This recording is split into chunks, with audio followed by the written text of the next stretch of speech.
Hello everyone. I know many of you listen while falling asleep. Before you drift off, leave a comment telling me where you're watching from. And don't forget to like and subscribe. Now, let's get comfortable, relax, and dive into tonight's case. On a crisp autumn day in November 1985, a man named Bob Evans wandered Brooks State Park in Allenstown, New Hampshire. The park stretched across thousands of acres of dense woodland, a place where hikers sought solitude among towering pines and quiet trails. The air smelled of damp earth and fallen leaves. Sunlight filtered through the canopy in thin, golden beams. It was the kind of place where people came to escape the noise of the world, to breathe deeply and lose themselves in nature's peace. Bob Evans was not a typical hiker. He moved with purpose, his eyes scanning the underbrush, searching for something specific. He wasn't looking for scenic views or wildlife. He was hunting for barrels, metal drums that people sometimes abandoned in the woods, containers he could repurpose or sell for scrap. It was an unusual hobby, perhaps, but one that took him deep into forgotten corners of the forest where most people never ventured. The forest floor was soft beneath his boots, cushioned by years of decomposing pine needles. The silence was profound, broken only by the occasional call of a distant bird or the rustle of small animals moving through the underbrush. Bob pushed aside low-hanging branches, his breath forming small clouds in the cool air. He'd explored this particular area before, but something about this day felt different. Something pulled him deeper into the woods, off the established trails, into terrain that seemed untouched by human presence.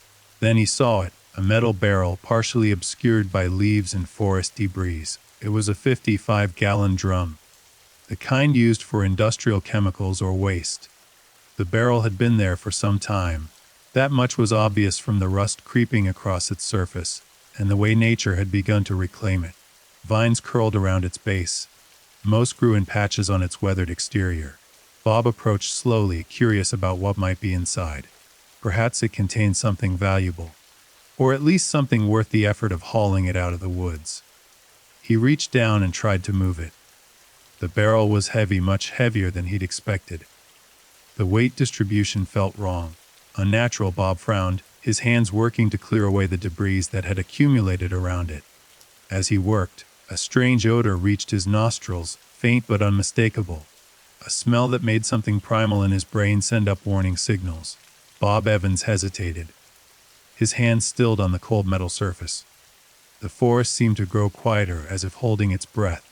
He looked around, suddenly aware of how isolated he was, how far from any other human being. The barrel sat before him like a secret waiting to be told, a darkness contained within rusted metal walls. He pried off the lid. What Bob Evans discovered inside that barrel would haunt him for the rest of his life. It would launch one of the most complex and disturbing murder investigations in American history. It would raise questions that wouldn't be answered for over 30 years. And it would reveal a predator so cunning, so methodical, that even decades after his crimes, investigators would still be uncovering his victims. Inside the barrel were two bodies. They had been there for years, reduced to skeletal remains, wrapped in plastic bags. Bob stumbled backward, his mind struggling to process what his eyes were seeing. The peaceful autumn day shattered into something nightmarish. The quiet forest transformed into a crime scene, a burial ground, a place where someone had hidden their darkest secrets among the indifferent trees. Bob Evans ran.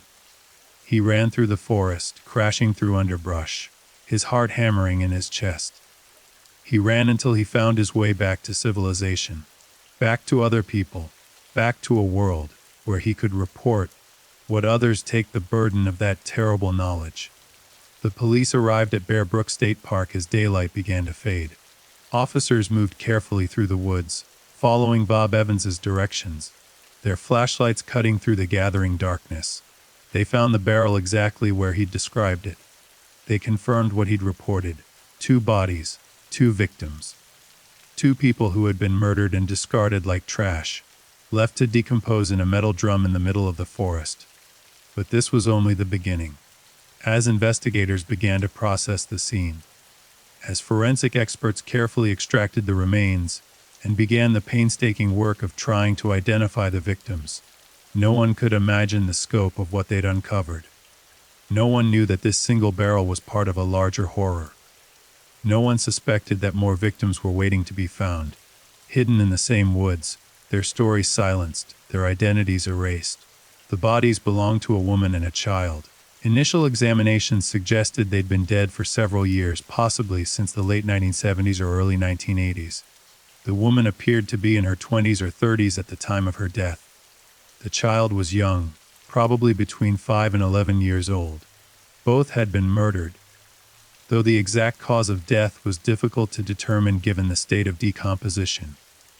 The discovery sent shockwaves through the small community of Allenstown, New Hampshire. This was a town of fewer than 5,000 people, a quiet place where serious violent crime was virtually unknown, the kind of place where people left their doors unlocked, where neighbors knew each other by name, where children played outside until dark without their parents worrying. The discovery of 2 murdered bodies shattered that sense of safety, replacing it with questions and fear. Who were these victims? Where had they come from? Who had killed them? Why had someone chosen Bear Brook State Park as a dumping ground? How long had they been there, hidden among the trees, while hikers and families passed nearby, completely unaware that they were walking past a grave? The investigation began immediately. Detectives from the New Hampshire State Police, along with local law enforcement and the state medical examiner, descended on Bear Brook State Park. They secured the area, expanded the search perimeter, and began the methodical process of combing through the forest for any additional evidence. They photographed the scene from every angle. They collected soil samples. They searched for personal items, clothing fragments, anything that might help identify the victims or provide clues about their killer. The barrel itself became a crucial piece of evidence. Investigators examined it for fingerprints, for manufacturer marks, for any detail that might trace its origin. It was a common type of industrial drum, the kind that could be found at countless businesses, warehouses, and construction sites. Tracing it to a specific source would be nearly impossible. The remains were carefully transported to the medical examiner's office, where forensic anthropologists began the delicate work of analysis. They measured bones, examined skeletal features, looked for signs of trauma or injury. They tried to determine race, approximate age, and any distinguishing characteristics that might help with identification. DNA testing was still in its infancy in 1985, but samples were collected and preserved, with the hope that advancing technology might someday provide answers. The woman and child had been in that barrel for years. Their clothing had largely deteriorated, but fragments remained, enough to suggest they'd been dressed when they were placed in the drum. The woman wore what appeared to be the remnants of a blouse and pants. The child had on what might have been a small shirt and shorts. These were ordinary clothes, everyday garments that offered no obvious clues about identity or origin. As news of the discovery spread, investigators began checking missing persons reports. They looked for any cases involving a woman and child who had disappeared together. Anyone who might match the physical descriptions of the Bear Brook victims. They reached out to police departments across New Hampshire, then expanded their search to neighboring states. They contacted the FBI, accessing national databases of missing persons. Nothing matched. No one had reported this particular woman and child missing. No family had filed reports searching for them. It was as if they had simply vanished from existence without anyone noticing or caring enough to report their absence. This fact was perhaps more disturbing than the murders themselves. The realization that 2 people could be killed, their bodies hidden in the woods, and no one was looking for them. The investigation team considered several possibilities. Perhaps the woman and child had been transient, people without stable addresses or strong family connections who might disappear without raising alarms. Perhaps they'd been estranged from their families, living on the margins of society where their absence wouldn't be immediately noticed. Perhaps they were from another country, or hadn't yet established roots in the United States. Or perhaps their family members had also been killed, eliminating anyone who might have reported them missing. Detectives conducted interviews throughout the Allenstown area. They spoke with long-time residents, asking if anyone remembered seeing an unfamiliar woman and child in the late 1970s or early 1980s. They talked to people who worked at local businesses, asking if strangers matching the victims' descriptions had ever passed through town. They interviewed park employees and frequent visitors to Bear Brook State Park, looking for anyone who might have noticed something unusual years earlier. The interviews yielded little useful information. A few people had vague memories of strangers passing through, but nothing concrete, nothing that could be verified or investigated further. The trail was cold, not just cold, buried under years of silence and fading memories. The medical examiner's report provided some additional details. The woman had been between 23 and 33 years old at the time of death. She stood approximately 5 feet 3 inches tall. The child was between 5 and 11 years old, though determining a more precise age was difficult given the state of the remains. Both victims were white. The cause of death could not be definitively determined, but the manner of death was clearly homicide. People don't accidentally end up sealed in barrels in the middle of the forest. Investigators theorized about the relationship between the victims. The most obvious possibility was that they were mother and child. The age range fit that scenario. It would also explain why they were killed together and disposed of together, a murderer eliminating a woman and her child, perhaps to cover up another crime or to silence witnesses. But without identification, this remained just a theory, one possibility among many. The barrel had been sealed, the lid forced back into place after the bodies were deposited inside. This suggested premeditation and organization. The killer acted in a moment of panic or rage. He, and investigators assumed it was given the physical strength required to transport bodies and a heavy barrel into the woods, had planned this. He'd obtained the barrel, committed the murders, placed the bodies inside, transported the barrel to a remote location, and hidden it where he believed it would never be found. Brook State Park was an ideal location for someone who wanted to hide evidence. The park covered more than 10,000 acres of dense forest. Hundreds of trails wound through the trees, some well-maintained and frequently used, others overgrown and forgotten. There were areas of the park so remote that they might go years without seeing a human visitor.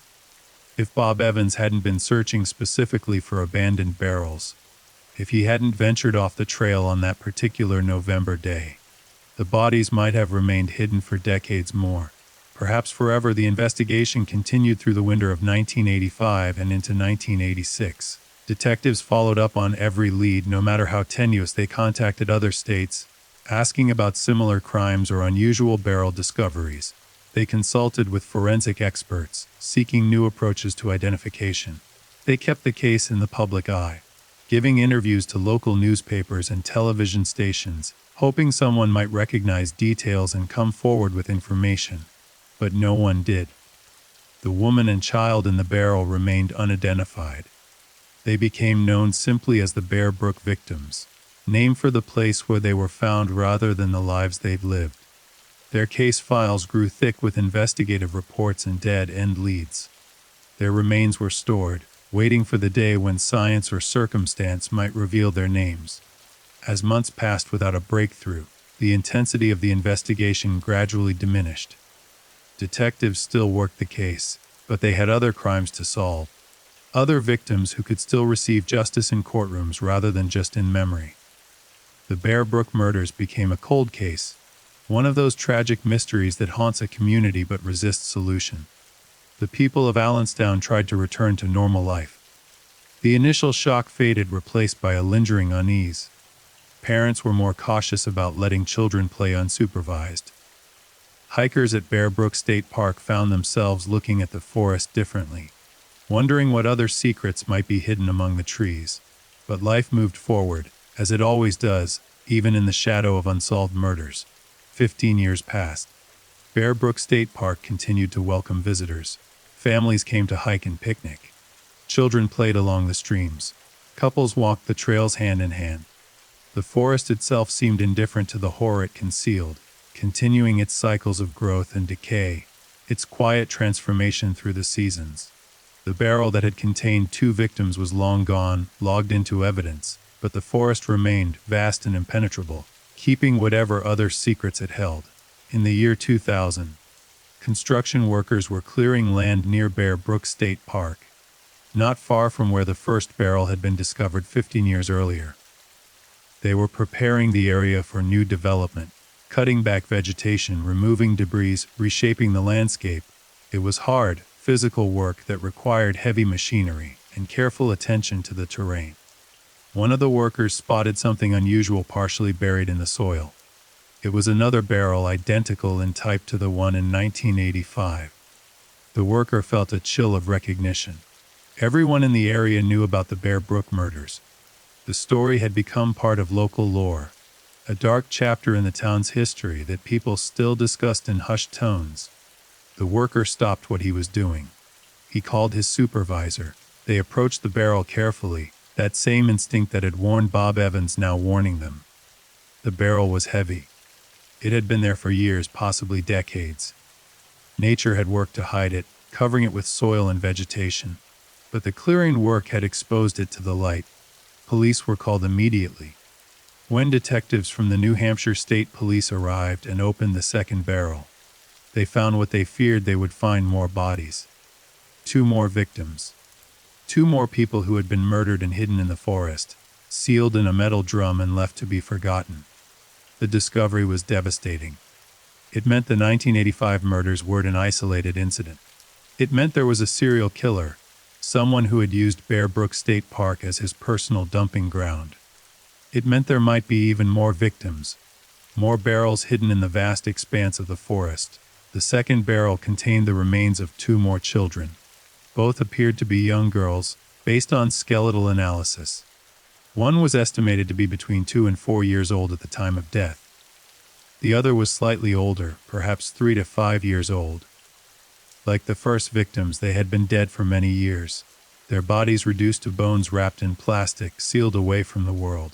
4 victims, 2 barrels, all found in the same general area of Bear Brook State Park, all murdered by the same person, or so investigators strongly suspected. The similarities were too precise to be coincidental: the same type of barrel, the same method of disposal, the same remote location. The investigation that had gone cold in the late 1980s suddenly roared back to life. A task force was assembled, bringing together investigators from multiple agencies. They returned to Bear Brook State Park with ground-penetrating radar and cadaver dogs, searching for more barrels, more victims. They expanded the search area to cover hundreds of acres. They used new forensic techniques that hadn't existed in 1985, hoping that advancing science might provide the answers that had eluded earlier investigators. The search for additional barrels ultimately proved unsuccessful. If there were more victims hidden in Bear Brook State Park, they remained undiscovered.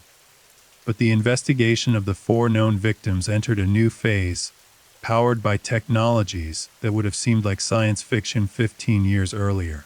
DNA testing had advanced dramatically since 1985. What had once been impossible was now routine. Investigators extracted DNA from the remains of all 4 victims, creating genetic profiles that could be compared against databases and used for family matching. The results of that testing would prove both illuminating and confusing. The DNA analysis revealed surprising relationships among the victims. The woman and child from the first barrel were indeed mother and daughter, confirming what investigators had suspected. But the 2 children from the second barrel presented a more complex picture. One of the younger children was also biologically to the woman from the first barrel, another daughter. But the 4th victim, the other small child from the second barrel, was not related to any of the others. She was not the woman's biological child. She had no genetic connection to the other 3 victims. This discovery raised profound questions. Who was this 4th child? How had she come to be with the other victims? Why had the killer murdered her along with the woman and her 2 biological daughters? The most likely explanation was that she'd been in the care of the woman, perhaps a foster child, a friend's daughter, a relative's child. But without identification, this remained speculation. The presence of the unrelated child suggested something important about the killer. He hadn't targeted a specific family out of personal revenge or domestic violence. He'd killed everyone who was present, everyone who could identify him or testify about what he'd done. This spoke to a certain methodical ruthlessness, a willingness to murder even young children to protect himself. Investigators developed a timeline based on the forensic evidence. The murders had likely occurred between 1977 and 1981, with the bodies probably placed in the barrels and hidden in the forest by the early 1980s. This meant the victims had been dead for nearly 2 decades before the second barrel was discovered in 2000, and one set of victims had been concealed for 15 years before being found. The woman had been in her mid-20s to early 30s, with 2 young daughters and another small child in her care. She'd been alive sometime in the late 1970s, living somewhere, working perhaps, going about the daily routines of life. And then she'd encountered someone who ended all of that, who murdered her and the children, who erased them so completely that decades later no one had identified them. Detectives began the exhaustive process of reviewing missing persons cases from the late 1970s and early 1980s. They looked specifically for cases involving a woman and children who had disappeared together during that time frame. They expanded their search nationwide, contacting police departments across the country, asking for information about unsolved missing persons cases. They found dozens of possibilities. Women with children who had vanished during those years, their disappearances reported but never solved. Each case had to be investigated, DNA compared when possible, physical descriptions matched against the Bear Brook victims. It was slow, painstaking work that consumed thousands of investigative hours. None of the cases matched. Every lead ended in disappointment, with DNA proving that these missing persons were not the Bear Brook victims. The woman and her children remained nameless. The 4th child, the little girl who had died alongside them, remained a mystery within a mystery. As the investigation continued into the early 2000s, investigators began to the possibility that the victims had never been reported missing at all. Perhaps the woman had been estranged from her family. Perhaps she'd been living a transient lifestyle. Perhaps the killer had somehow that no one would miss them or come looking for them. There was another possibility.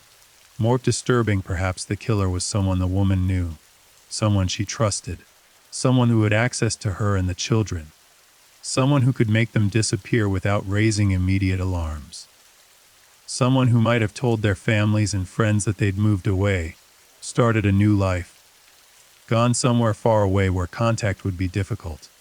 This theory suggested the killer was skilled in deception, able to maintain a facade of normalcy while concealing multiple murders.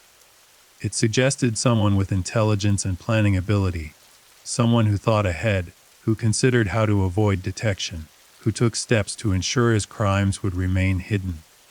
Investigators began to build a psychological profile of the killer. He was organized, patient, and methodical. He had access to industrial barrels and the means to transport them.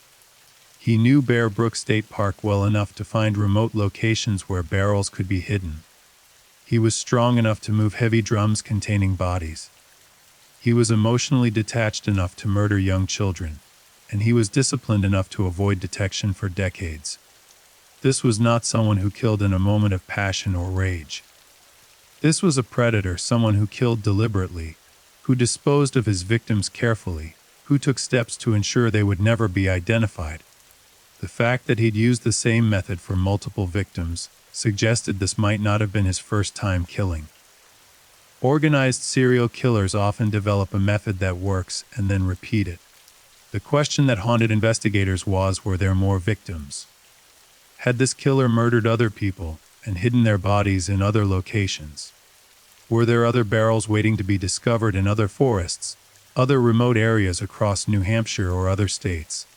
As the investigation progressed, detectives reached out to other states, asking about similar cases, bodies found in barrels, unidentified women and children, unsolved murders from the late 1980s. They consulted with the FBI's Behavioral Analysis Unit, seeking insight into the killer's psychology and methods. They kept the case in the public eye, hoping that publicity might jar someone's memory, might prompt someone to come forward with information. The Bear Brook murders became the subject of television documentaries and true crime shows. The case fascinated people. The mystery of the unidentified victims, the cold calculation of the killer, the heartbreaking image of children whose lives had been cut short and whose very names had been stolen from them. Each new round of publicity brought tips and leads, most of which led nowhere. But investigators followed up on every single one.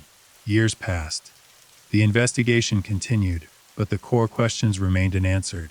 Who were the victims? Who had killed them? Why had they been targeted?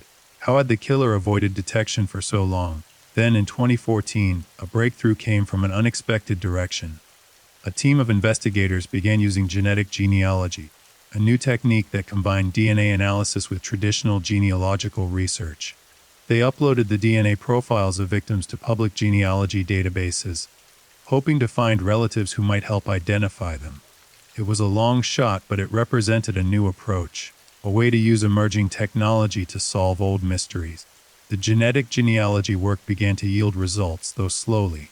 Distant relatives were identified, family trees were constructed, patterns began to emerge.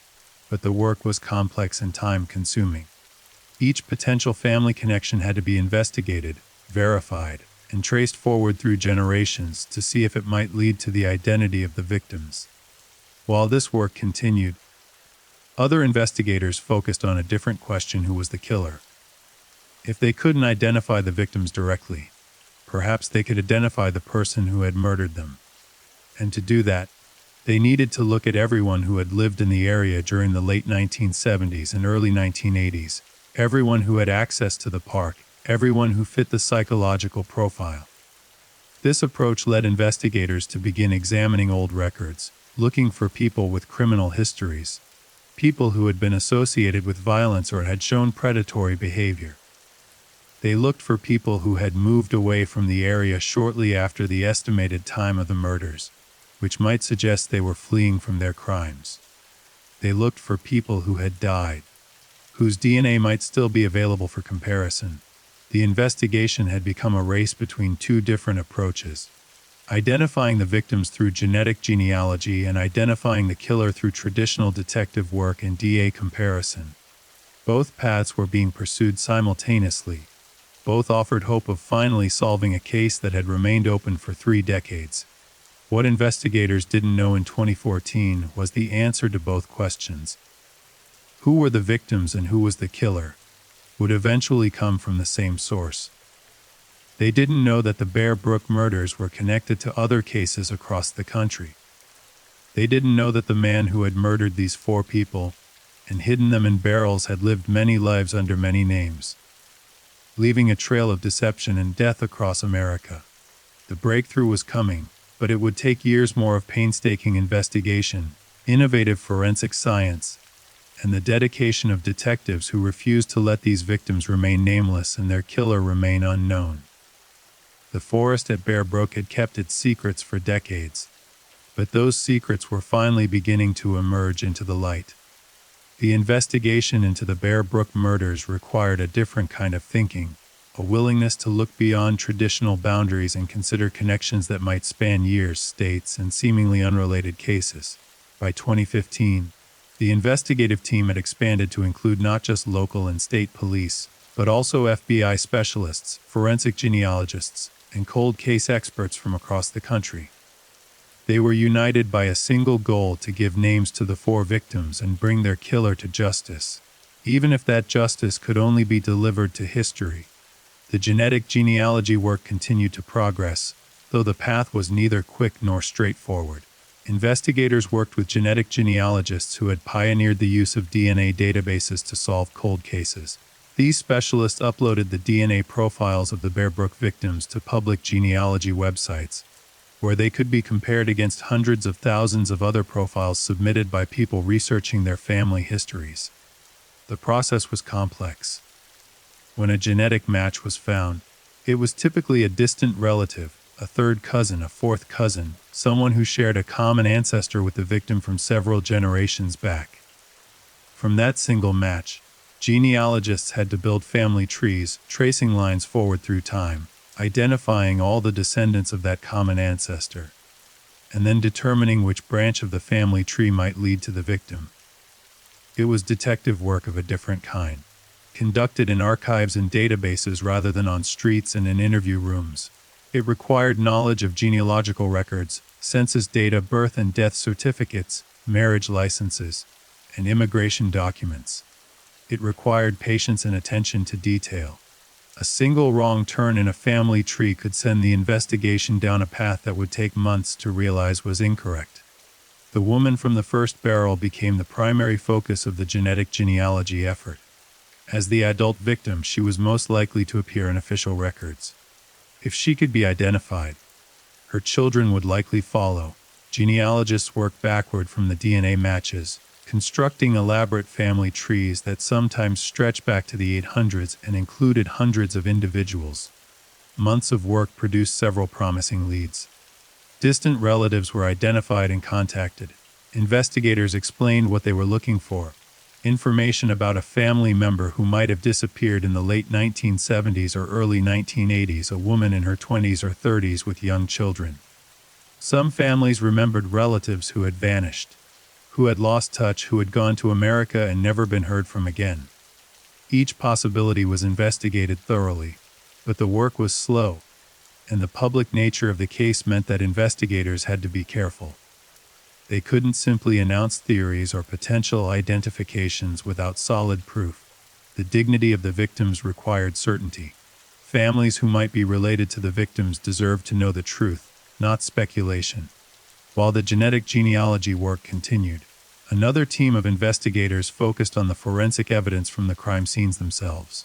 The barrels had been examined extensively in 1985 and 2000, but technology had advanced.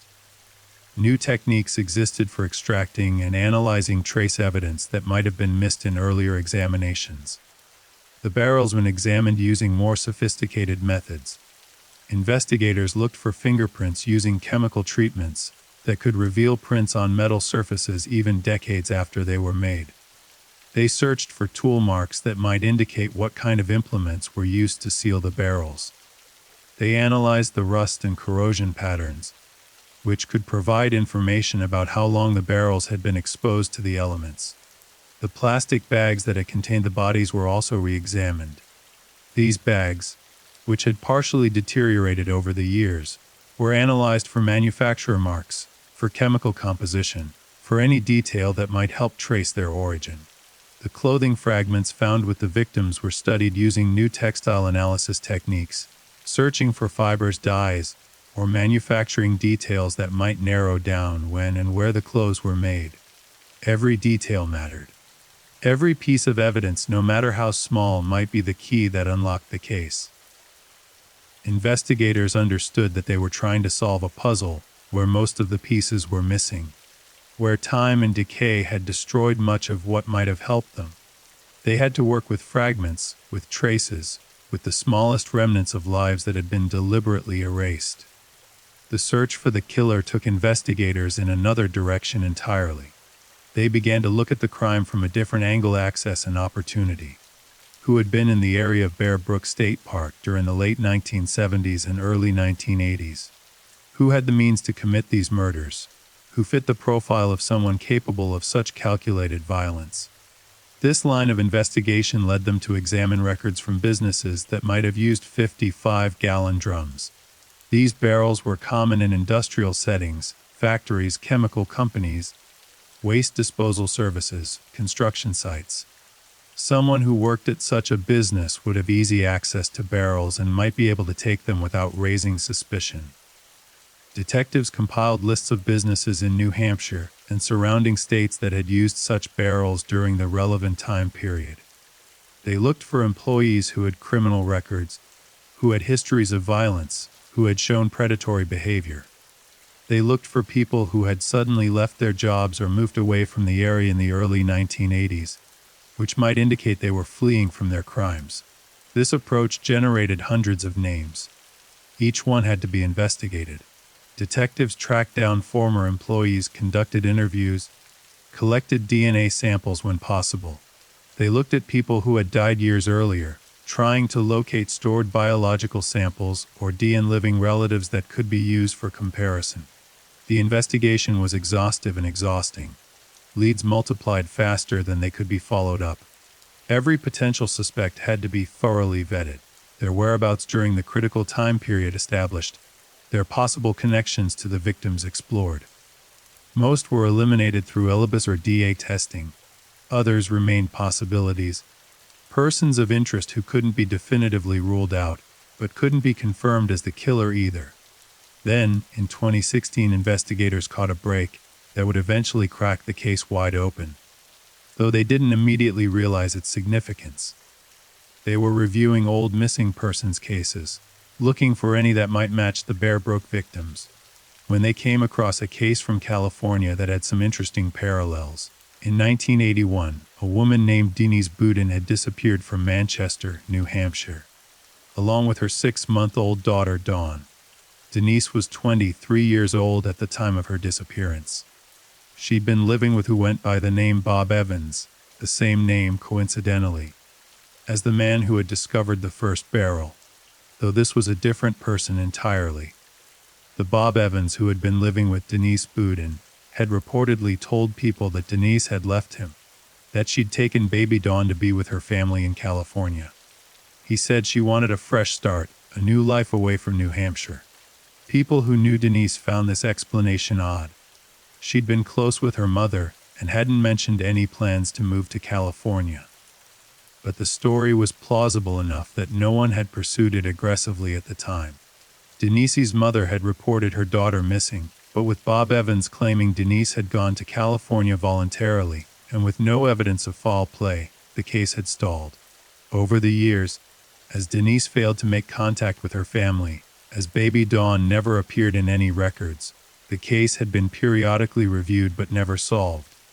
Investigators in 2016 looked at this case with fresh eyes, now informed by what they knew about the Bear Brook murders. Denise Boudin had been in her 20s, the same age range as the adult victim in the first barrel.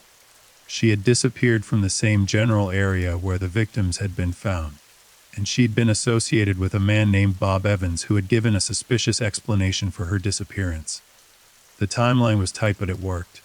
Denise had disappeared in 1981. The Bear Brook victims were believed to have died between 1977 and 1981, with their bodies hidden shortly thereafter. Could Denise Boudin be the woman in the first barrel? Could baby Dawn be one of the children? Investigators requested DNA samples from Denise Boudin's family. When the DNA was analyzed and compared to the victims, the results were both illuminating and disappointing. Denise Boudin was not the woman in the barrel. The DNA didn't match. But the investigation into her disappearance led detectives to look more closely at the man she'd been living with, Bob Evans. Bob Evans, they discovered, was not who he claimed to be. That wasn't his real name. He'd used it as an alias, one of several identities he'd adopted over the years. Detectives began to dig into his background, trying to find out who this man really was. What they found was disturbing. The man calling himself Bob Evans had a history of using false identities. He'd lived in multiple states under different names. He had a criminal record under at least one of his aliases, and he'd been associated with several women who had subsequently disappeared or lost contact with their families. The trail of Bob Evans led investigators to California, where he'd lived during the 1980s and 1990s. In California, he'd gone by another name, Gordon Jensen. Under that identity, he'd been arrested in 1985 for child abandonment in San Bernardino County. The circumstances of that arrest were deeply troubling. A woman living in her RV at a campground had witnessed a man abandoning a young girl at the site. The girl was approximately 5 years old, visibly malnourished, and appeared to have been neglected. The woman took the child to authorities, who immediately began searching for the man who had left her. When police tracked down Gordon Jensen and questioned him about the abandoned girl, his story was vague and inconsistent. He claimed the girl was his daughter, that he'd been overwhelmed by the responsibilities of single parenthood, that he'd made a terrible mistake. He was arrested and charged with child endangerment and abandonment. The little girl he'd abandoned couldn't provide much information. She was too young, too traumatized. She didn't know her real name. Gordon Jensen had called her Lisa. She didn't know where she was from. She didn't know who her mother was. Medical examinations revealed she'd been severely neglected, malnourished for an extended period. Gordon Jensen served time in California State Prison for the child abandonment. While incarcerated, he was tight-lipped about his past, about the identity of the little girl, about where he'd come from or what he'd done before arriving in California. He served his sentence and was released in the early 1990s. After his release, Gordon Jensen disappeared from official records. He didn't maintain contact with parole officers. He didn't stay in California. He vanished, presumably adopting yet another identity. Moving to yet another location, the little girl he'd abandoned, the child who had been called Lisa, was placed in foster care and eventually adopted. She grew up not knowing her real identity, not knowing where she came from or who her parents were.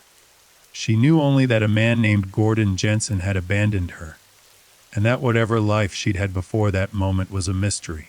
Investigators in 2016 saw the connections immediately. Bob Evans from New Hampshire and Gordon Jensen from California appeared to be the same person. The timelines matched. The pattern of using false identities matched. The association with women and children who subsequently disappeared matched. But the most significant connection was this: Gordon Jensen had been arrested in California in 1985, the same year the first barrel was discovered at Bear Brook State Park. He'd fled New Hampshire sometime in the early 1980s, right around the time the Bear Brook victims were believed to have been murdered. He'd gone to California, where he'd appeared with a young of unknown origin, a child he'd later abandoned. Detectives theorized that the little girl called Lisa might be connected to the Bear Brook case. Could she be the fourth victim, the child who wasn't biologically related to the others? No, she was alive, found abandoned in California. But could she have been with the other victims before they were killed? Could she have been the only one to survive, taken by the killer when he fled to California? The only way to answer these questions was to find the man who had called himself Bob Evans and Gordon Jensen, to identify who he really was, and to make an answer for what he'd done. But there was a problem: no one knew where he was. He'd been off the radar for over 20 years. He could be anywhere, living under any name. Investigators began the process of tracking him through his various identities. They collected mugshots and fingerprints from his arrests in California. They gathered DNA from biological samples taken during his incarceration. They compiled a timeline of his known movements, trying to fill in the gaps, trying to understand the full scope of his life and crimes. The fingerprints and DNA would prove crucial. With these, investigators could potentially connect the man known as Bob Evans and Gordon Jensen to other unsolved cases, other crimes committed under other names. They could search databases for matches, looking for arrests or incidents where this man had left his biological signature. While this work continued, other investigators focused on finding the little girl who'd been abandoned in 1985, the child who had been called Lisa. She was an adult now, living somewhere under her adopted name. She might have information about her early life, memories that could help solve the case. And her DNA could answer the question whether she was related to any of the Bear Brook victims. Finding her required delicate work. Adoption records were sealed. Privacy laws protected her identity. She'd built a life not knowing who she really was, and investigators had to consider the impact of suddenly appearing with questions about her traumatic childhood. But the potential answers she represented were too important to ignore. In 2017, investigators located the woman who had been known as Lisa. She was now in her 30s, living in California, with a life and identity far removed from the nightmare of her early childhood. When detectives contacted her and explained what they were investigating, she agreed to help. She provided a DNA sample and sat for interviews, sharing what little she remembered of her time with the man who had called himself Gordon Jensen. Her memories were fragmented and unclear, as childhood memories often are, especially traumatic ones. She remembered traveling, moving from place to place. She remembered other people, possibly women and children, but the details were hazy.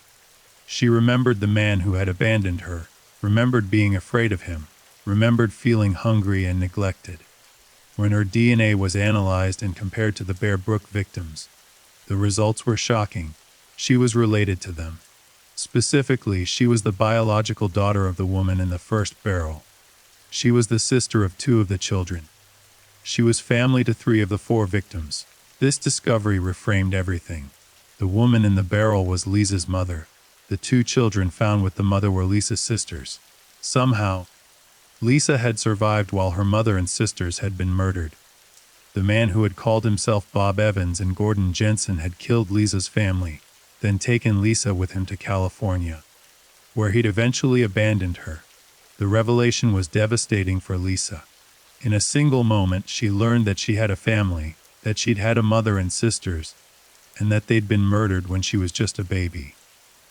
She learned that the man who had abandoned her was the same man who had killed her family.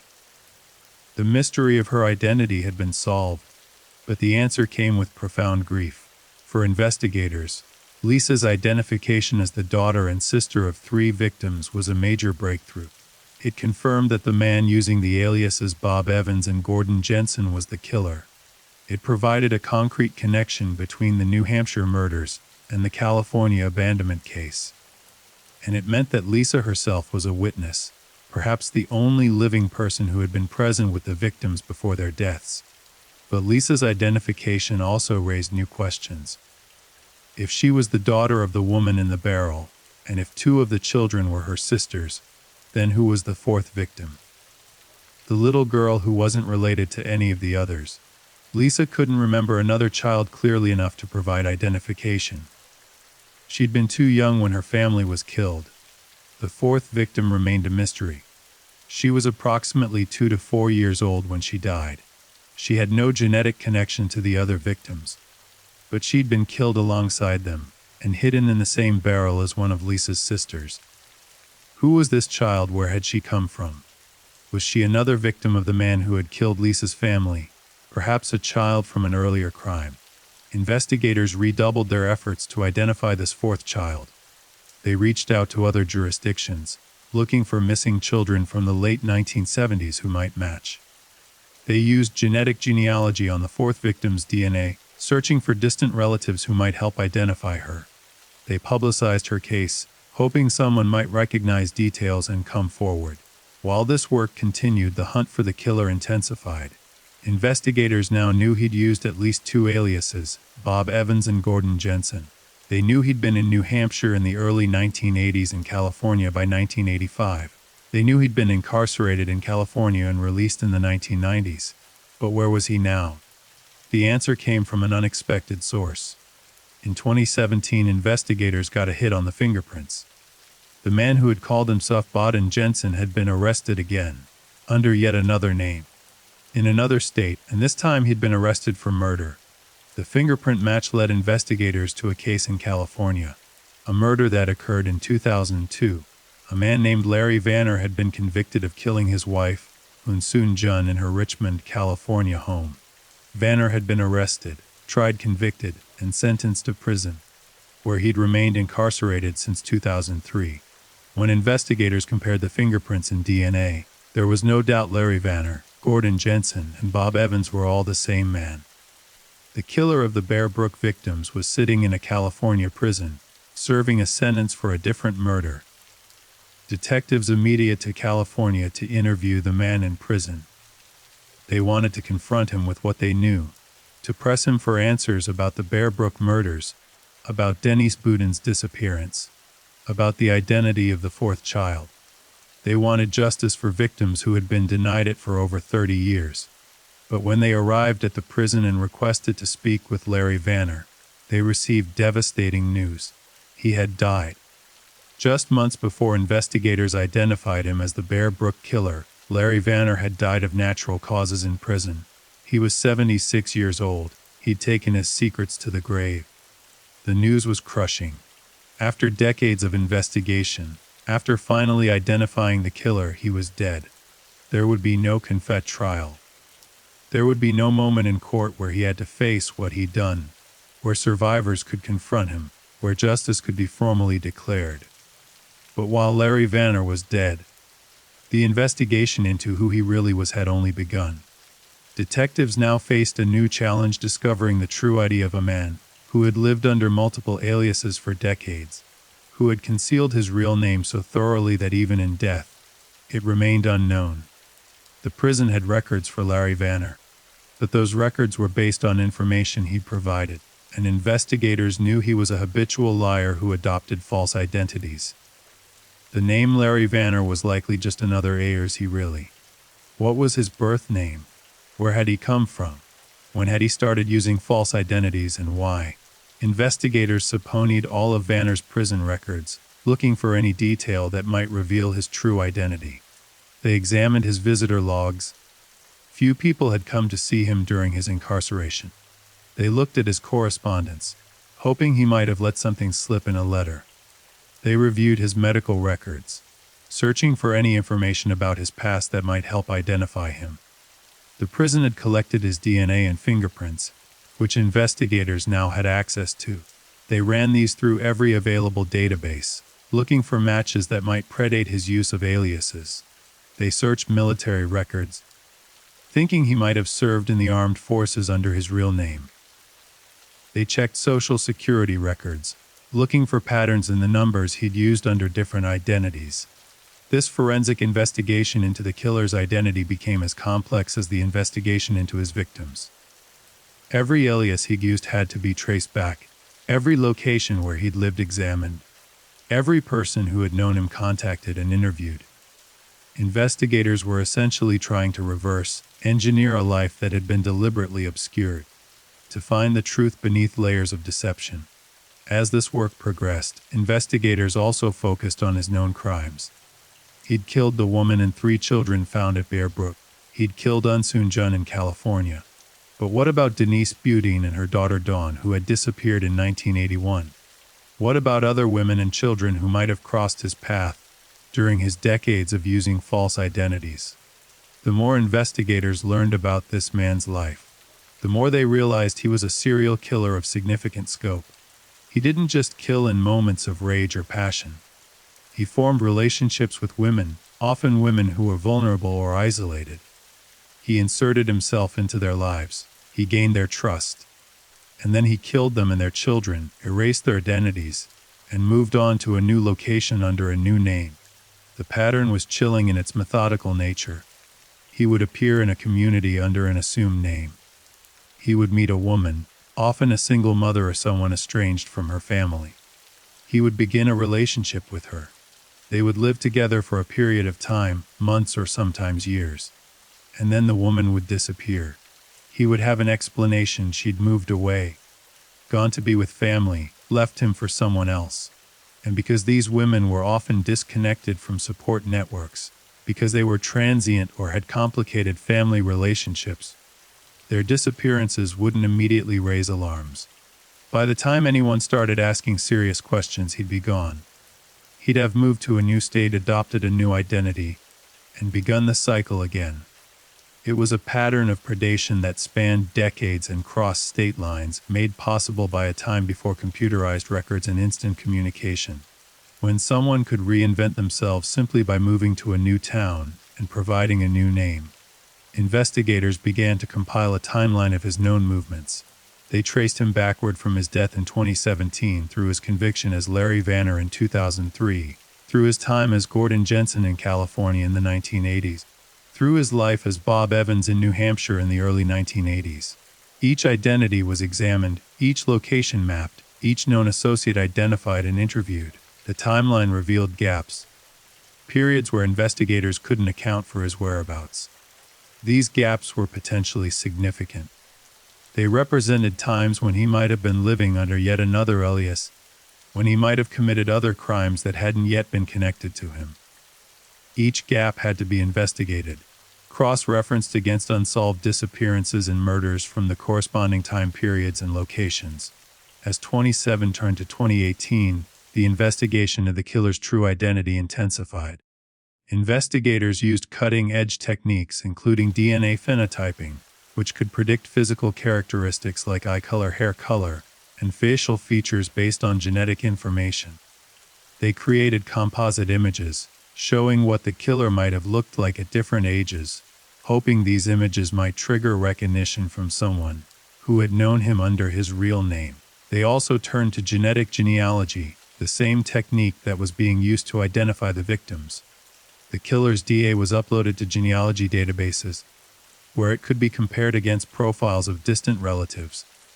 If investigators could find the killer's family tree, they could work backward to discover his true identity. This approach required patience and expertise. The genetic matches that came back were distant fourth cousins, fifth cousins, people who shared a common ancestor with the killer from the 1800s. Genealogists built elaborate family trees, tracing lines forward through generations, trying to identify which branch of the family might have produced the man who became a serial killer. The genealogical work that would eventually identify the Bear Brook killer was meticulous, painstaking, and revolutionary, and represented a new frontier in criminal investigation, one that combined traditional detective work with cutting-edge genetic science and old-fashioned family history research. The team working on the case understood they were pioneering techniques that would change how cold cases were solved. But their immediate focus was singular: discover the true name of the man who had murdered at least 5 people and likely many more. The genetic genealogist leading this effort was Barbara Rae Venter, a pioneer in using DNA and genealogy to solve cold cases. She had previously helped identify the Golden State Killer using similar techniques, and she brought that expertise to the Bear Brook case. Working with the DNA profile extracted from the killer's remains, she began the intricate process of building his family tree. The first step was to identify genetic matches in public genealogy databases. When people submit their DNA to services like GEDmatch or similar platforms, they're creating a genetic fingerprint that can be compared against others in the database. Most people do this to find relatives, to trace their ancestry, to understand their ethnic heritage. But these same databases could be used to identify unknown persons, whether victims or perpetrators of crimes. The killer's DNA generated several matches, but they were all distant relatives. Third cousins, fourth cousins, fifth cousins, people who shared a common ancestor with him from several generations back. None of these matches were clove to provide immediate identification, but each one was a thread that could be followed, a branch of a family tree that might eventually lead to the killer's true identity. Barbara Rae Venter began constructing family trees for each of the genetic matches. This required accessing genealogical records from across the United States and sometimes from other countries: birth certificates, death certificates, marriage licenses, census records, immigration documents, military service records, newspaper obituaries. Every source that documented the lives of ordinary people became a potential piece of the puzzle. The work was exhaustive. A single family tree might contain hundreds of individuals spanning 200 years. Each person had to be researched, their vital statistics confirmed, their relationships to others established. Birth dates, death dates, locations, children, siblings, parents, all of this information had to be compiled and verified. As the family trees grew, Barbara looked for intersections, places where different trees connected, common ancestors shared across multiple genetic matches. These intersection points were significant because they narrowed down the possibilities. If several distant cousins all shared a common ancestor, then the killer was likely descended from that same ancestor. By identifying where the trees converged, Barbara could focus her research on specific family lines. Months of work revealed a pattern. The genetic matches pointed to ancestors from the northeastern United States, particularly New Hampshire and surrounding areas. This made sense given that the killer had been in New Hampshire in the early 1980s. He might have had family roots in the region, connections that had drawn him there or that he was fleeing from. Barbara traced several family lines forward from common ancestors in the 1800s, following descendants through the generations. She looked for male children born in the right time frame. The killer appeared to be in his 70s when he died in 2017, which meant he was likely born in the early to mid-1940s. She looked for individuals who might have lived in the locations where the killer was known to have been. The work required not just genealogical skill, but also investigative instinct. Barbara had to make judgments about which family branches to pursue, which individuals were promising candidates. She consulted with law enforcement, sharing potential names, allowing detectives to check records and eliminate possibilities based on additional information. By early 2018, the family tree research had narrowed the possibilities to a handful of candidates. Men born in New Hampshire in the 1940s, descended from the common ancestors identified through genetic matching, who had lived in areas where the killer was known to have been. Each name was investigated thoroughly. Detectives searched for photographs, for additional records, for any information that might confirm or eliminate each candidate. One name kept rising to the top of the list: Terry Peder Rasmussen. He had been born on December 23, 1943, in Denver, Colorado, but his family had roots in New Hampshire. His parents were Marley's Elizabeth Honeychurch and Terry Rasmussen Sr. His family tree aligned with the genetic evidence. His age was right. And when investigators looked for records of Terry Rasmussen's life, they found something telling. His trail went cold in the late 1970s. Terry Rasmussen had lived a relatively normal life until his late 20s and early 30s. He had married, had children, worked various jobs. But then something had changed. He'd left his wife and children. He'd stopped using his real name. He'd disappeared from official records, reappearing only under aliases like Bob Evans, Gordon Jensen, and Larry Vanner. Investigators obtained photographs of Terry Rasmussen from his early life, driver's license photos, family pictures, images from before he'd started using false identities. They compared these photographs to mugshots and prison photos of Bob Evans, Gordon Jensen, and Larry Vanner. The resemblance was unmistakable. The facial features matched. The aging progression was consistent. They were looking at the same man. To confirm beyond any doubt, investigators needed to compare DNA. They located Terry Rasmussen's biological children from his first marriage, the children he'd abandoned when he disappeared in the late 1970s. These adult children agreed to provide DNA samples for comparison against the DNA of the man who had died in prison as Larry Vanner. The DNA results were definitive.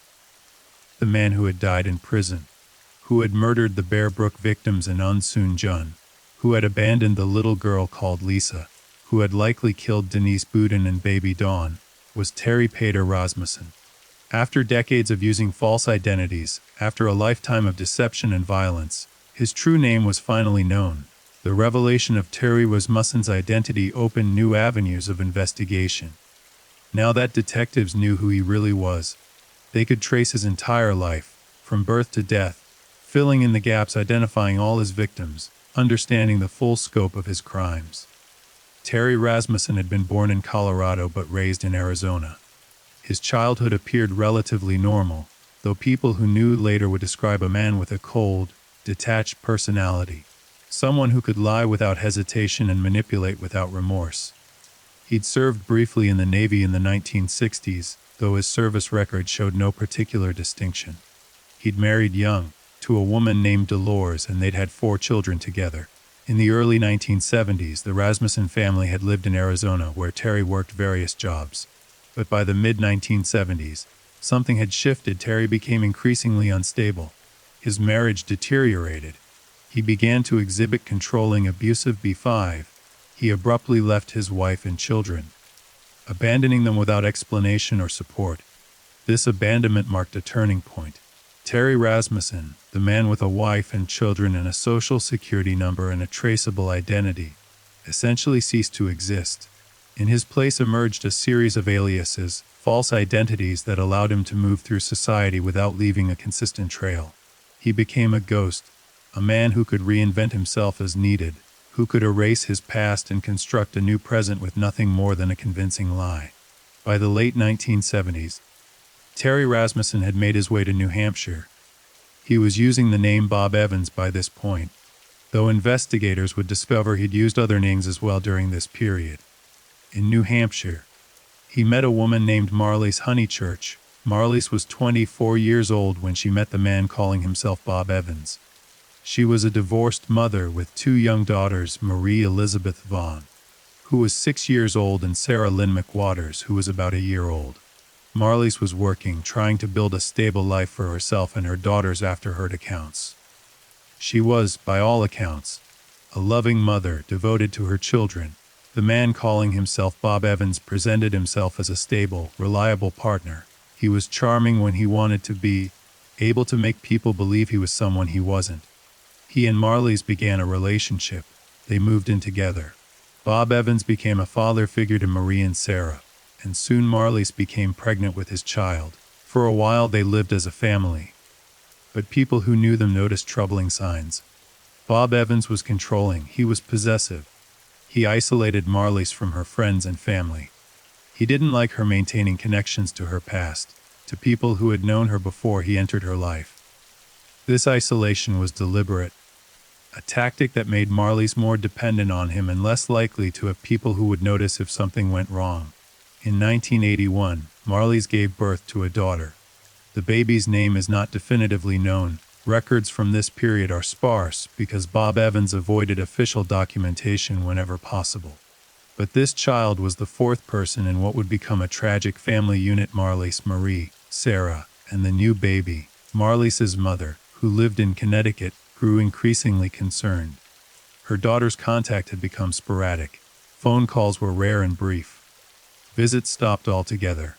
When she did speak with Marlies, Bob Evans was always present, hovering, controlling the conversation. Marlies seemed different, subdued, not herself. In late 1978 or early 1979, according to what investigators were able to piece together, Marlies and her daughters simply vanished.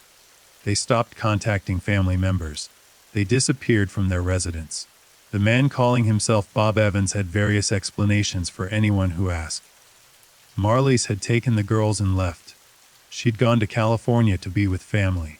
She'd wanted a fresh start. She didn't want to be found. Marlies' mother didn't believe these explanations, but she had little recourse. Adults have the right to move without informing others. Single mothers sometimes did relocate to be closer to family or to escape bad situations. And Bob Evans was convincing, his lies smooth and detailed. He seemed unconcerned about Marlies' disappearance, which struck some as odd, but he explained that the relationship had been rocky, that her leaving wasn't entirely unexpected. What had actually happened was far more horrific. Terry Rasmussen, the man calling himself Bob Evans, had murdered Marlies Honeychurch and her 3 daughters. He'd killed them all, a young mother and 3 little girls. The oldest only about 6 years old, the youngest just an infant. He'd murdered them in cold blood, with calculation and planning. After killing them, he'd placed their bodies in 55-gallon drums. Marlies and her oldest daughter Marie went into one barrel. The 2 younger girls, Sarah and the infant, went into another. He sealed the barrels and transported them to Bear Brook State Park, to a remote location he'd likely scouted in advance. He hid the barrels in the forest, camouflaging them with leaves and debris, and then he walked away. But there was a 4th child, a little girl who'd later be known as Lisa. This was the girl Terry Rasmussen took with him when he fled New Hampshire, the child he would eventually abandon in California. Based on the DNA evidence showing that Lisa was Marlies' daughter, investigators determined that Lisa was actually the infant the baby Marlies had given birth to in 1981. The timeline fit perfectly. This meant that the 4th victim, the child in the 2nd barrel who wasn't related to the others, was not Marlies' biological daughter. She was someone else's child, a little girl approximately 2 to 4 years old when she died. Who was this child? Where had she come from? How had she ended up with Marlies' family? The most likely explanation was that this 4th child was the daughter of another woman Terry Rasmussen had been involved with, either before or possibly concurrent with his relationship with Marlies. In the 1970s and early 1980s, Rasmussen had been associated with multiple women. He had a pattern of forming relationships with vulnerable single mothers, women who were somewhat isolated or estranged from their families. One possibility that investigators explored was that the 4th child was the daughter of Denise Boudin, the woman who had disappeared from Manchester, New Hampshire, in 1981 along with her 6-month-old daughter Dawn. Denise had been living with a man calling himself Bob Evans, Terry Rasmussen, when she vanished. Denise Boudin was 23 years old when she disappeared. She'd met Bob Evans in 1980, and they'd begun living together. Denise had a baby daughter, Dawn, from a previous relationship. When Denise disappeared in November 1981, Bob Evans told people the same story he'd told about Marlies. She'd left, gone to California, wanted a fresh start. Denise's mother reported her daughter missing, but the case went nowhere. Bob Evans' story was plausible, and there was no evidence of foul play. Denise was an adult who could leave if she wanted to. The fact that baby Dawn also disappeared was concerning, but Evans claimed Denise had taken the baby with her. Investigators in 2010 strongly suspected that Terry Rasmussen had murdered Denise Budin. The pattern matched perfectly, a vulnerable woman living with Rasmussen who then disappeared with a convenient explanation. But where was Denise's body? And what had happened to baby Dawn? DNA testing offered a potential answer to one of these questions. Investigators compared Denise Budin's DNA, obtained from her family, to the DNA of the fourth victim, the unidentified child from the Bear Brook barrels. If Dawn Budin was the fourth child, the DNA would show a mother-daughter relationship. The results were negative. The fourth victim was not Dawn Budin. This was both a relief and a frustration. A relief because it meant baby Dawn might still be alive somewhere, might have survived whatever Terry Rasmussen had done. A frustration because it meant the fourth victim's identity remained unknown, and it left the question of what happened to Dawn Budin unanswered. The investigation into Denise Budin's disappearance took on new urgency. If Rasmussen had killed her, and investigators were increasingly certain he had, then where was her body? Rasmussen had demonstrated a willingness to hide bodies in barrels in remote locations. Had he disposed of Denise the same way, but in a different location that hadn't been discovered? Investigators searched properties where Rasmussen had lived in New Hampshire. They used ground-penetrating radar and cadaver dogs. They interviewed people who had known him during that time, asking about places he'd frequented, areas where he'd spent time. They were looking for any location that might serve as a burial site, any place where he might have hidden another victim. As of the time investigators were working the case most intensively in 2018 and 2019, Denise Budin's remains had not been found. She was presumed dead, almost certainly murdered by Terry Rasmussen. But without a body, that presumption couldn't be confirmed. She remained a missing person, one more woman who had disappeared after encountering a monster. The question of what happened to baby Dawn Budin was perhaps even more haunting. She had been 6 months old when she disappeared with her mother in November 1981. If she had died, where was her body? If she had survived, where was she now? Was she alive somewhere, possibly not knowing her true identity, just as Lisa had lived for years not knowing who she really was? One theory was that Terry Rasmussen had killed Dawn along with her mother, but had disposed of the baby's body separately, perhaps in a different location, or in a way that made discovery less likely. Another theory was that Rasmussen had given Dawn to someone else, perhaps sold her, perhaps abandoned her somewhere she'd be found and placed in foster care under a false identity. This second theory gained some credence when investigators considered what Rasmussen had done with Lisa. He'd murdered Lisa's mother and 2 of her sisters, but he'd taken Lisa with him to California. He'd kept her for several years before abandoning her. Why had he spared Lisa but killed her sisters? The decision seemed arbitrary, cruel, suggesting that Rasmussen's actions followed no logic except his own twisted reasoning. If he'd been capable of sparing one child while killing others in the same family, might he have done the same with Dawn Budin? Might she be alive somewhere like Lisa, not knowing her true identity?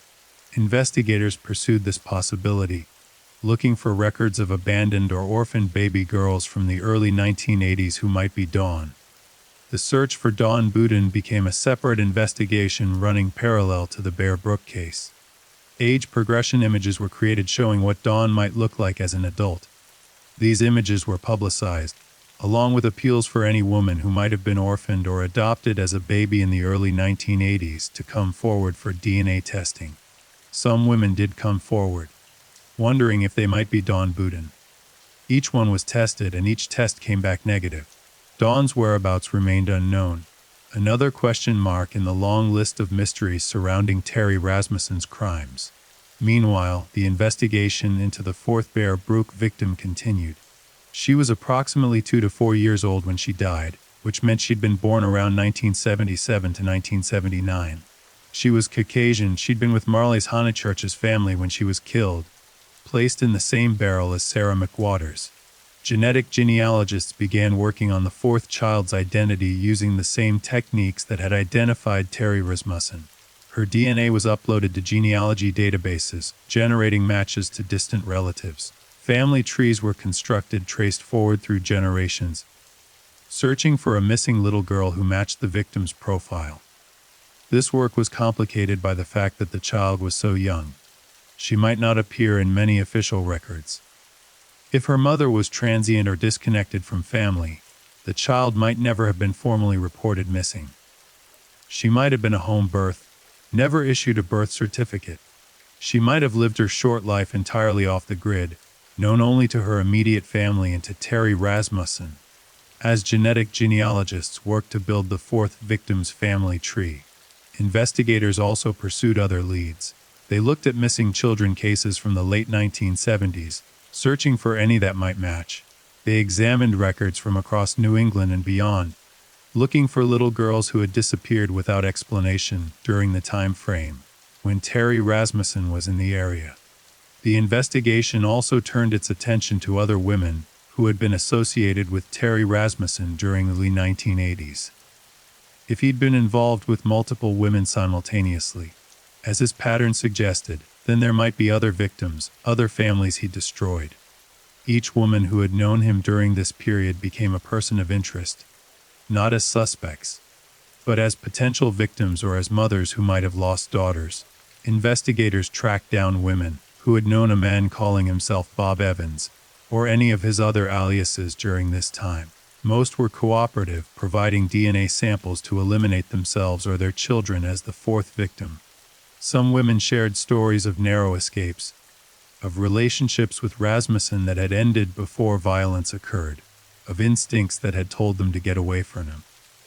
These interviews painted a fuller picture of Terry Rasmussen's methods. He targeted women who were vulnerable, single mothers, women estranged from their families, women with troubled past or unstable living situations. He presented himself as stable and reliable, someone who could provide security and partnership. He was patient, building trust gradually, inserting himself into their lives. Once he'd established a relationship, his true nature would begin to emerge. He was controlling, demanding to know where his partners were at all times. He was isolating, discouraging contact with friends and family. He was manipulative, using emotional tactics to create dependency. And he was violent, though he often concealed this until he'd ensured victim was sufficiently isolated that escape would be difficult. Women who had escaped relationships with Rasmussen described a sense of having narrowly avoided disaster. They talked about instincts that had screamed warnings, about moments when they'd seen something in his eyes that terrified them, about decisions to leave that had potentially saved their lives. Some had left with nothing but the clothes on their backs, fleeing in the night because they sensed that staying would be fatal. These testimonies suggested that Marlise Honeychurch and Denise Budin might not be Rasmussen's only victims. There might be other women who hadn't escaped, other families that had been destroyed. The challenge was identifying these potential victims when Rasmussen had been so skilled at erasing identities and creating false narratives. Investigators compiled a timeline of Rasmussen's known movements from 1975, when he abandoned his first family, until his death in 2017. They identified gaps in this timeline, periods where they couldn't account for his whereabouts. Each gap was potentially significant, representing a time when he might have been living under unidentified alias, when he might have been forming relationships with women, when he might have been committing crimes that hadn't been connected to him.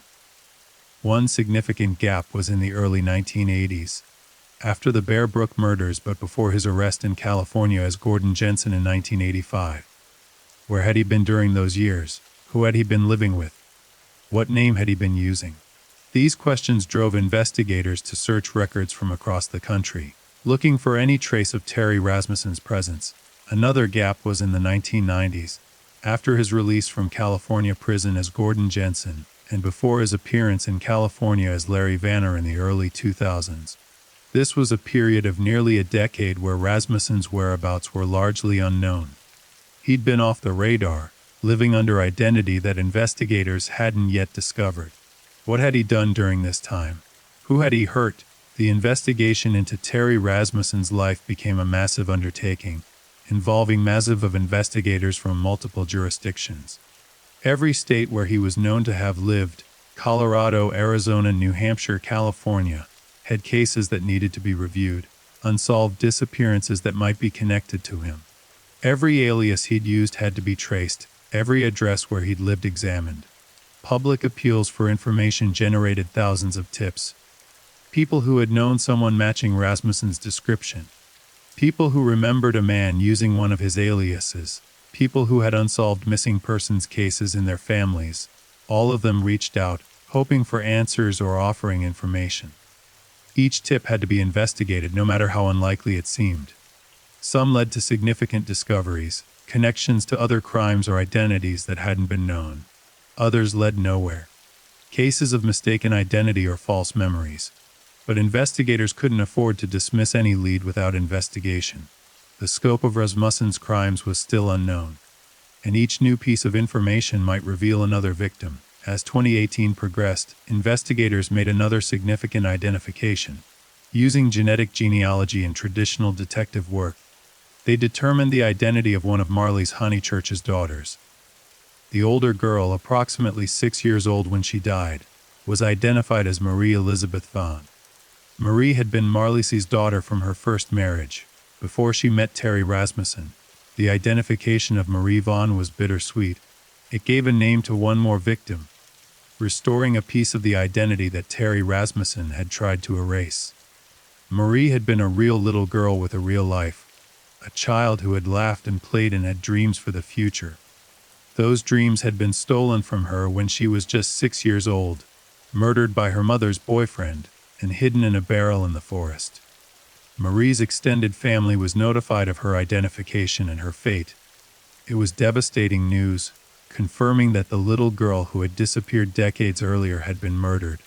But it also provided a form of closure, an end to the uncertainty of not knowing what had happened.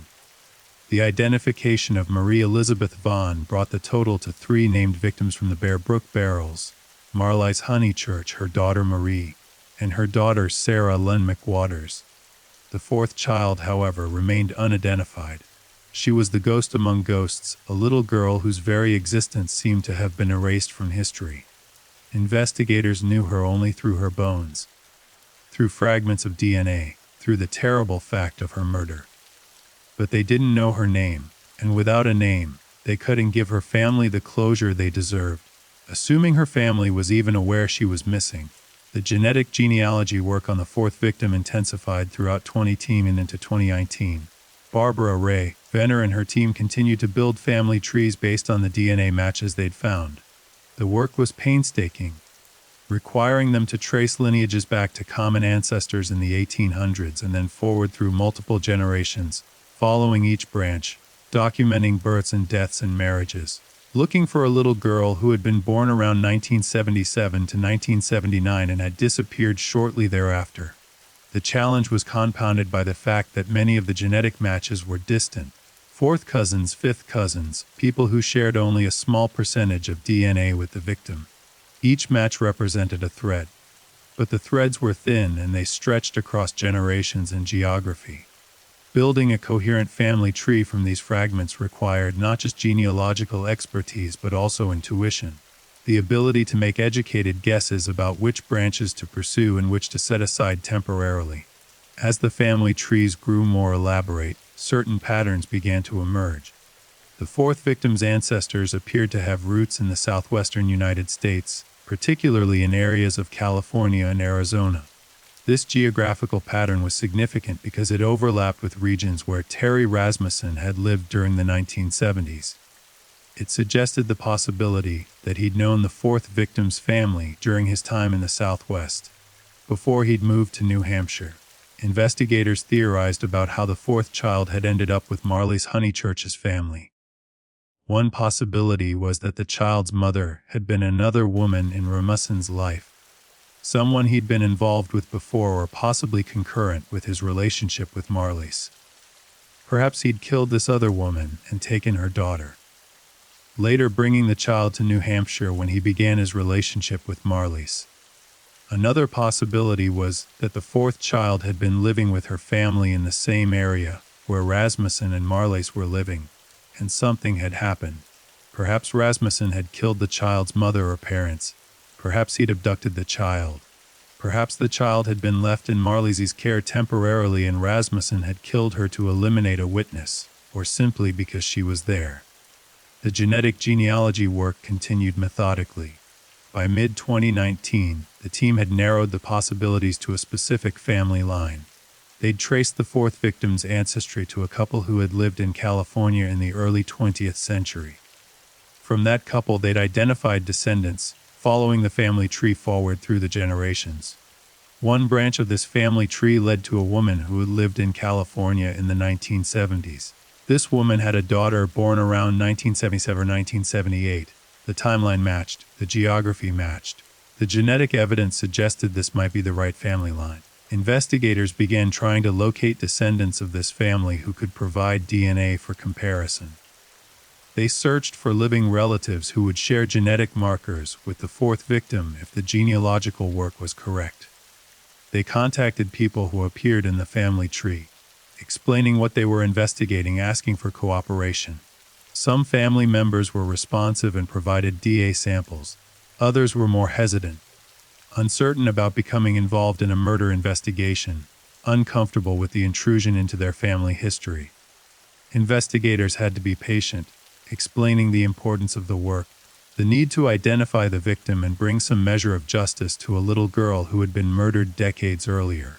In late 2019, investigators received DNA results that confirmed their genealogical work. The fourth victim was related to the family they'd identified. She was, in fact, the daughter of the woman from California. Her name was determined to be Allenstown Jane Doe, though this was not her birth name, but rather a placeholder, as investigators worked to confirm her actual given name through additional records. The identification process revealed a tragic story. The fourth victim's mother had been a young woman living in California in the late 1970s. She'd had connections to the area where Terry Rasmussen had been living during the same period. At some point, this woman and her young daughter had disappeared. The disappearance hadn't been widely reported, in part because the woman had been estranged from much of her family, and those who might have looked for her didn't know where to start. What had happened, investigators believed, was that Terry Rasmussen had murdered the fourth victim's mother and then taken the little girl. He'd kept the child alive for a period of time, how long was unclear, before eventually killing her along with Marlise Honeychurch and her daughters. Why he'd kept the fourth child alive when he'd killed her mother, and why he'd eventually killed her but spared Lisa, were questions that could never be fully answered. The reasoning of a serial killer often defied logic, driven by impulses and calculations that made sense only to the killer himself. The identification of the fourth victim, even without complete certainty about her given name, represented a significant achievement. All four victims from the Bear Brook barrels now had connections to families, had genetic identities even if some documentary evidence remained elusive. They were no longer simply the Bear Brook victims. They were Marlise Marie, Sarah, and a fourth child whose family had been found and notified. For the families of these victims, the identifications brought a complex mix of emotions. There was grief, certainly. The confirmation that their loved ones had been murdered was devastating. There was anger at Terry Rasmussen, at the justice system that had allowed him to kill repeatedly, at the circumstances that had made their family members vulnerable to a predator. But there was also a sense of closure, of finally knowing what had happened after years or decades of uncertainty. Lisa, the daughter who had survived, experienced perhaps the most complex emotions of all. She'd learned that she had a mother and sisters, and that they'd been murdered by the man who had raised her for the first few years of her life. She'd learned that the man she remembered with fear and confusion was one of the most prolific serial killers in American history. And she'd learned that she'd been present when her family was killed, that she'd somehow survived when they had not. Lisa's story became public in 2019 when investigators revealed the full scope of the Bear Brook case. The media coverage was extensive, with news outlets across the country reporting on the decades-long investigation, the use of genetic genealogy to solve the case, and the horrific crimes of Terry Rasmussen. Lisa, now living under her adoptive name, agreed to speak publicly about her experience, hoping that her story might help others. In interviews, Lisa described the strange experience of learning about her true identity. She'd known since childhood that she'd been abandoned, that the man who called himself Gordon Jensen wasn't her real father, that her early life was a mystery. But she'd built a life despite that uncertainty, had been adopted by a loving family, had created an identity separate from her unknown origins. The revelation that she was connected to the Bear Brook murders, that her biological mother and sisters had been victims, that she'd survived a mass murderer. It reshaped her understanding of her own life. There was grief for the family she'd never known, anger at what had been taken from her, and a strange form of survivor's guilt. Why had she lived when her mother and sisters had died? What had made Terry Rasmussen spare her? These questions would never have complete answers. Rasmussen had died without confessing, without explaining his actions, without showing any remorse. His motivations could only be guessed at based on his patterns of behavior and the testimonies of people who had known him. Some investigators theorized that he'd kept Lisa alive because she was his biological daughter, and some twisted sense of paternal connection had stayed his hand. Others thought it might have been practical. A man traveling with a baby girl would attract less suspicion than a man traveling alone. And Lisa had served as a kind of camouflage until he no longer needed her. Whatever his reasoning, the fact remained that Lisa had survived. She was the living witness to Terry Rasmussen's crimes, the one person who could attest to his capacity for violence and deception. Her testimony, combined with the forensic evidence and the genealogical work, painted a picture of a man who had spent decades preying on vulnerable women and children, destroying families and evading justice. As investigators continued to examine Terry Rasmussen's life, they discovered the full extent of his criminal career. Beyond the Bear Brook murders and the murder of Eunsoon Jun, there were strong indications that he'd committed other crimes that remained unsolved. Denise Budin's disappearance in 1981 was almost certainly a murder, though her body had never been found. The question of what happened to her infant daughter Dawn remained unanswered, but investigators believed Rasmussen had killed her as well. The alternative, that Dawn was alive somewhere, possibly unaware of her true identity, seemed increasingly unlikely as the investigation progressed. Investigators also looked at Rasmussen's time in California during the late 1980s and 1990s. He'd been released from prison in the early 1990s after serving his sentence for child abandonment. For nearly a decade after that, his whereabouts were largely unknown. He'd been living under some identity somewhere, doing something. The question was, who had he hurt during that time? Cold case detectives from across California began reviewing unsolved disappearances and murders from the 1990s, looking for cases that might match Rasmussen's pattern. They looked for missing women who had been involved with men whose identities couldn't be fully verified. They looked for murders where the victim had been isolated from family and friends. They looked for any case where the circumstances suggested the involvement of a methodical, organized killer. Several cases emerged as possibilities. There were women who had disappeared after being seen with men matching Rasmussen's description. There were murders where the circumstances, the isolation of the victim, the disposal of the body, the lack of clear motive, suggested a serial killer rather than a crime of passion or opportunity. Each of these cases required investigation. Detectives had to obtain evidence samples, compare DNA where possible, check whether Rasmussen could have been in the relevant location at the relevant time. Some cases were eliminated through this process. Others remained open, designated as persons of interest. Cases where Rasmussen couldn't be ruled out but couldn't be definitively connected either. The investigation also revealed information about Rasmussen's time in California leading up to his murder of Eunsoon Jun.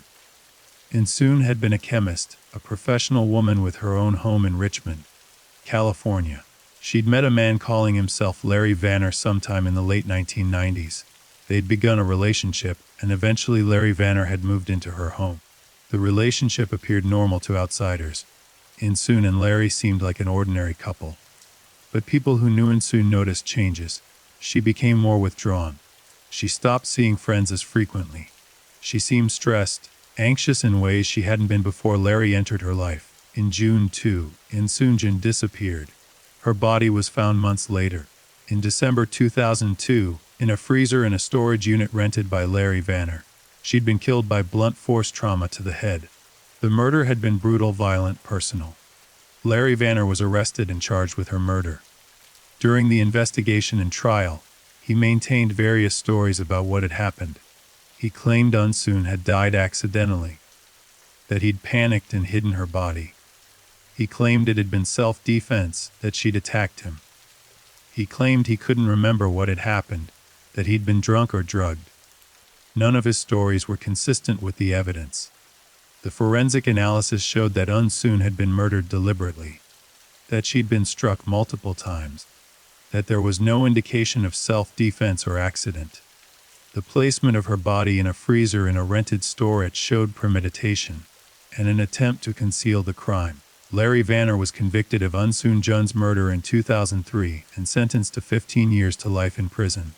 He would die in that prison in 2010, never admitting to his crimes, never showing remorse, never revealing the full scope of what he'd done. The murder of Unsoon Jun shared characteristics with Rasmussen's other known crimes. She was a woman in a relationship with him. She'd become isolated from her support network. She'd been murdered when she was no longer useful to him, or perhaps when she'd discovered something about his past that made her dangerous. The pattern was consistent. But Unsoon's murder also showed a change in Rasmussen's methods. Unlike the Bear Brook victims, who had been hidden in barrels in the forest, Unsoon had been placed in a freezer in a storage unit, a location that was eventually discovered. Unlike Marlise and Denise, who had simply disappeared with convenient explanations, Unsoon's disappearance had raised immediate alarms and led to a police investigation. Some investigators theorized that Rasmussen had become less careful as he aged, that the discipline and planning that had characterized his earlier crimes had deteriorated. Others thought that the murder of Unsoon Jun might have been less premeditated than his other killings, more of a crime of opportunity or necessity when circumstances spiraled out of his control.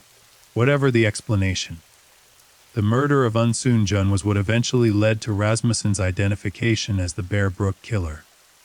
If he hadn't killed her, if he hadn't been arrested and convicted as Larry Vanner, if his DNA and fingerprints hadn't been collected during that investigation, he might never have been connected to the Bear Brook case. He might have died with his crimes unsolved, his victims unidentified, his true identity unknown. This realization highlighted both the importance of solving individual crimes and the connections between cases that might seem unrelated. Each arrest, each conviction, each time evidence was collected and preserved, all of it created opportunities for future investigations. The DNA sample taken from Larry Vanner in 2003 became the key that unlocked the Bear Brook case 15 years later. As the investigation into Terry Rasmussen's crimes continued into 2019 and beyond, investigators focused on compiling a comprehensive timeline of his life. They wanted to account for every year, every location, every identity he'd used. They wanted to identify every woman he'd been involved with, every child he'd had access to, every opportunity he'd had to commit crimes. This timeline revealed a life dedicated to deception and violence. From his abandonment of his first family in 1975 until his death in 2010, Terry Rasmussen had spent 35 years living under false identities, forming relationships with vulnerable women, and likely killing those who became inconvenient or who discovered his secrets. The confirmed victims of his violence numbered at least 6: Marlise Honeychurch, Marie Elizabeth Vaughn, Sarah Lynn McWaters. The fourth child from the Bear Brook barrels, Denise Boudin. Baby Dawn Boudin was also presumed dead, which would bring the total to 7. But investigators believed there were likely more victims. Women and children who had disappeared without trace, whose bodies had never been found, whose cases had never been connected to Terry Rasmussen. The investigation also revealed near victims, women who had escaped relationships with Rasmussen before violence occurred. These women's testimonies provided insight into his methods and psychology. They described a man who was charming initially, who presented himself as stable and caring, who seemed to offer security and partnership. But they also described warning signs. Rasmussen was controlling from the start, though he concealed it initially behind concern and protectiveness. He isolated his partners, encouraging them to cut ties with friends and family. He was possessive, demanding to know where they were and who they were with at all times. He had an explosive temper that would emerge unexpectedly, usually over minor issues, revealing the violence beneath the charming exterior. The women who escaped described moments of clarity when they recognized the danger they were in. For some, it was a look in his eyes, a flash of rage that revealed his true nature. For others, it was something he said, a slip that revealed he'd been lying about fundamental aspects of his identity. For still others, it was intuition, a feeling that if they stayed, something terrible would happen. These women had trusted their instincts and left, often with nothing but the clothes on their backs. They'd rebuilt their lives, sometimes not realizing until decades later just how close they'd come to being victims. When investigators contacted them during the Bear Brook investigation, asking about their time with a man who might have been Terry Rasmussen, they shared their stories, adding pieces to the puzzle of understanding who he was and how he operated. The psychological profile that emerged from all this information was of an organized, methodical serial killer with psychopathic traits.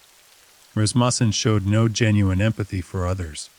He viewed people as tools to be used for his benefit and disposed of when they were no longer useful or became problematic.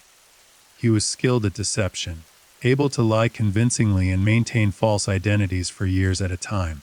He was also patient and disciplined. He didn't kill impulsively or in obvious rage. His murders were planned, carried out with consideration for how to avoid detection. He took steps to conceal his crimes, hiding bodies in remote locations, using false identities to prevent connections between crimes, isolating his victims to ensure their disappearances wouldn't be immediately investigated. This combination of traits made Terry Rasmussen a particularly dangerous predator. He was intelligent enough to avoid detection for decades. He was charming enough to gain the trust of victims. He was ruthless enough to kill children without hesitation. And he was methodical enough to nearly get away with it all. The only reason his crimes were eventually solved was the combination of his final mistake, killing Unsoon Jun in a way that led to his arrest and DNA collection, and the advancement of forensic technology. Without genetic genealogy, without the ability to use DNA to build family trees and identify unknown persons, the Bear Brook victims might still be nameless. Terry Rasmussen might still be unknown. Just another convicted murderer serving time under an alias. His connection to multiple other murders unrecognized. The Bear Brook case became a landmark in criminal investigation, demonstrating the power of genetic genealogy to solve cold cases. It showed that even decades-old crimes, where traditional investigative methods had been exhausted, could be solved using new technologies and approaches. But it also highlighted the limitations and challenges of such investigations. The genetic genealogy work required tremendous time and expertise. It depended on the willingness of distant relatives to participate and provide information. It raised privacy concerns about the use of DNA databases for law enforcement purposes. And it required cooperation between traditional law enforcement and civilian genetic genealogists, a partnership that was still being defined. Despite these challenges, the success of the Bear Brook investigation inspired other jurisdictions to apply genetic genealogy to their own cold cases. Across the country, police departments began reviewing unsolved murders and unidentified victims, collecting DNA samples, and working with genetic genealogists. Cases that had been cold for decades were suddenly being solved. The families of the Bear Brook victims watched as their loved one's case became a catalyst for justice in other cases. It was a bittersweet legacy. Marlise, Marie, Sarah, and the fourth child were gone, their lives cut short by a monster, but their case was helping bring closure to other families, helping identify other victims, helping solve other crimes. Lisa, the survivor, became an advocate for other victims for their families.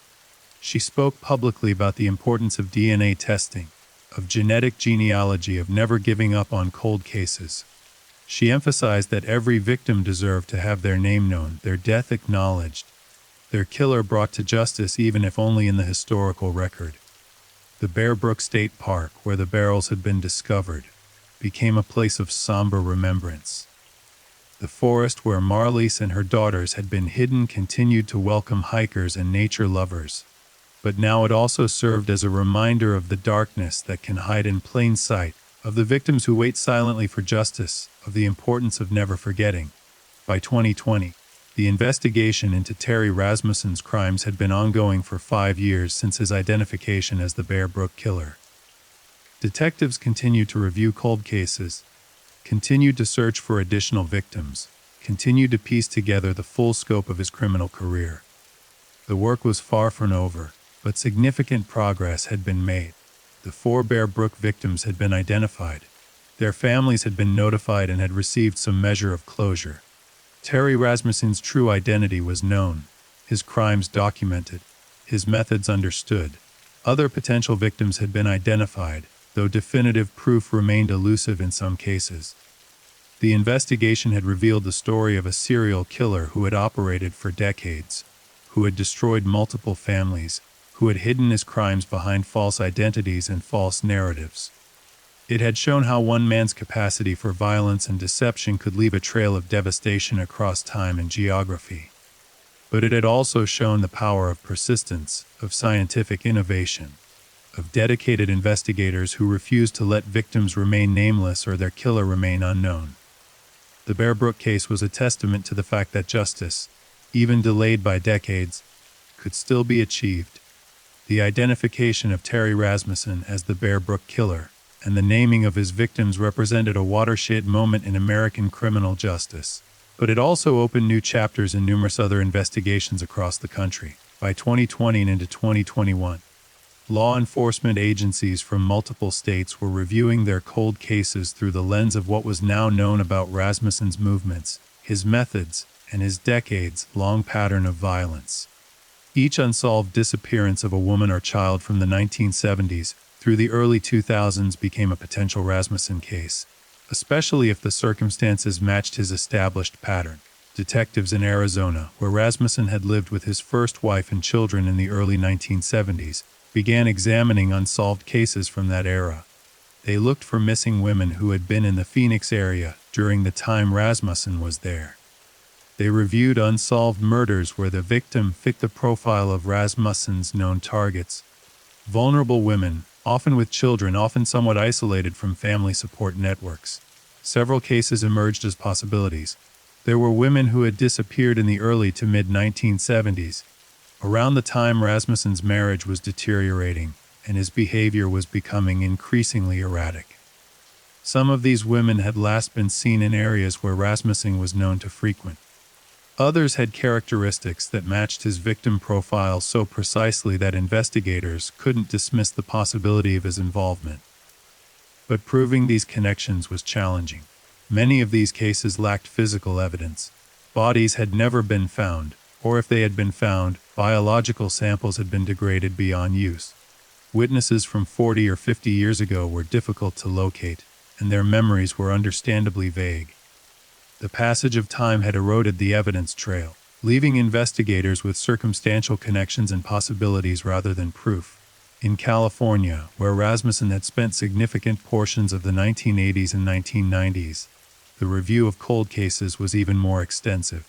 California had hundreds of unsolved disappearances and murders from those decades. Sorting through them all, identifying which ones might be connected to Rasmussen, required tremendous resources and coordination between multiple law enforcement agencies. The San Bernardino County Sheriff's Department, which had handled Rasmussen's arrest as Gordon Jensen in 1985, revisited cases from that period. They looked at unsolved disappearances from the areas where Rasmussen had lived and worked. They examined cases involving abandoned or orphaned children, wondering if Rasmussen might have been responsible for other child abandonments, similar to his abandonment of Lisa. One case that drew particular attention was a set of unidentified remains found in the Mojave Desert in the mid-1980s. The remains were those of a woman, estimated to be in her 20s or 30s at the time of death. She'd been dead for several months or possibly years before discovery. The cause of death couldn't be determined due to the condition of the remains. She'd never been identified, despite efforts to match her missing persons reports from the region.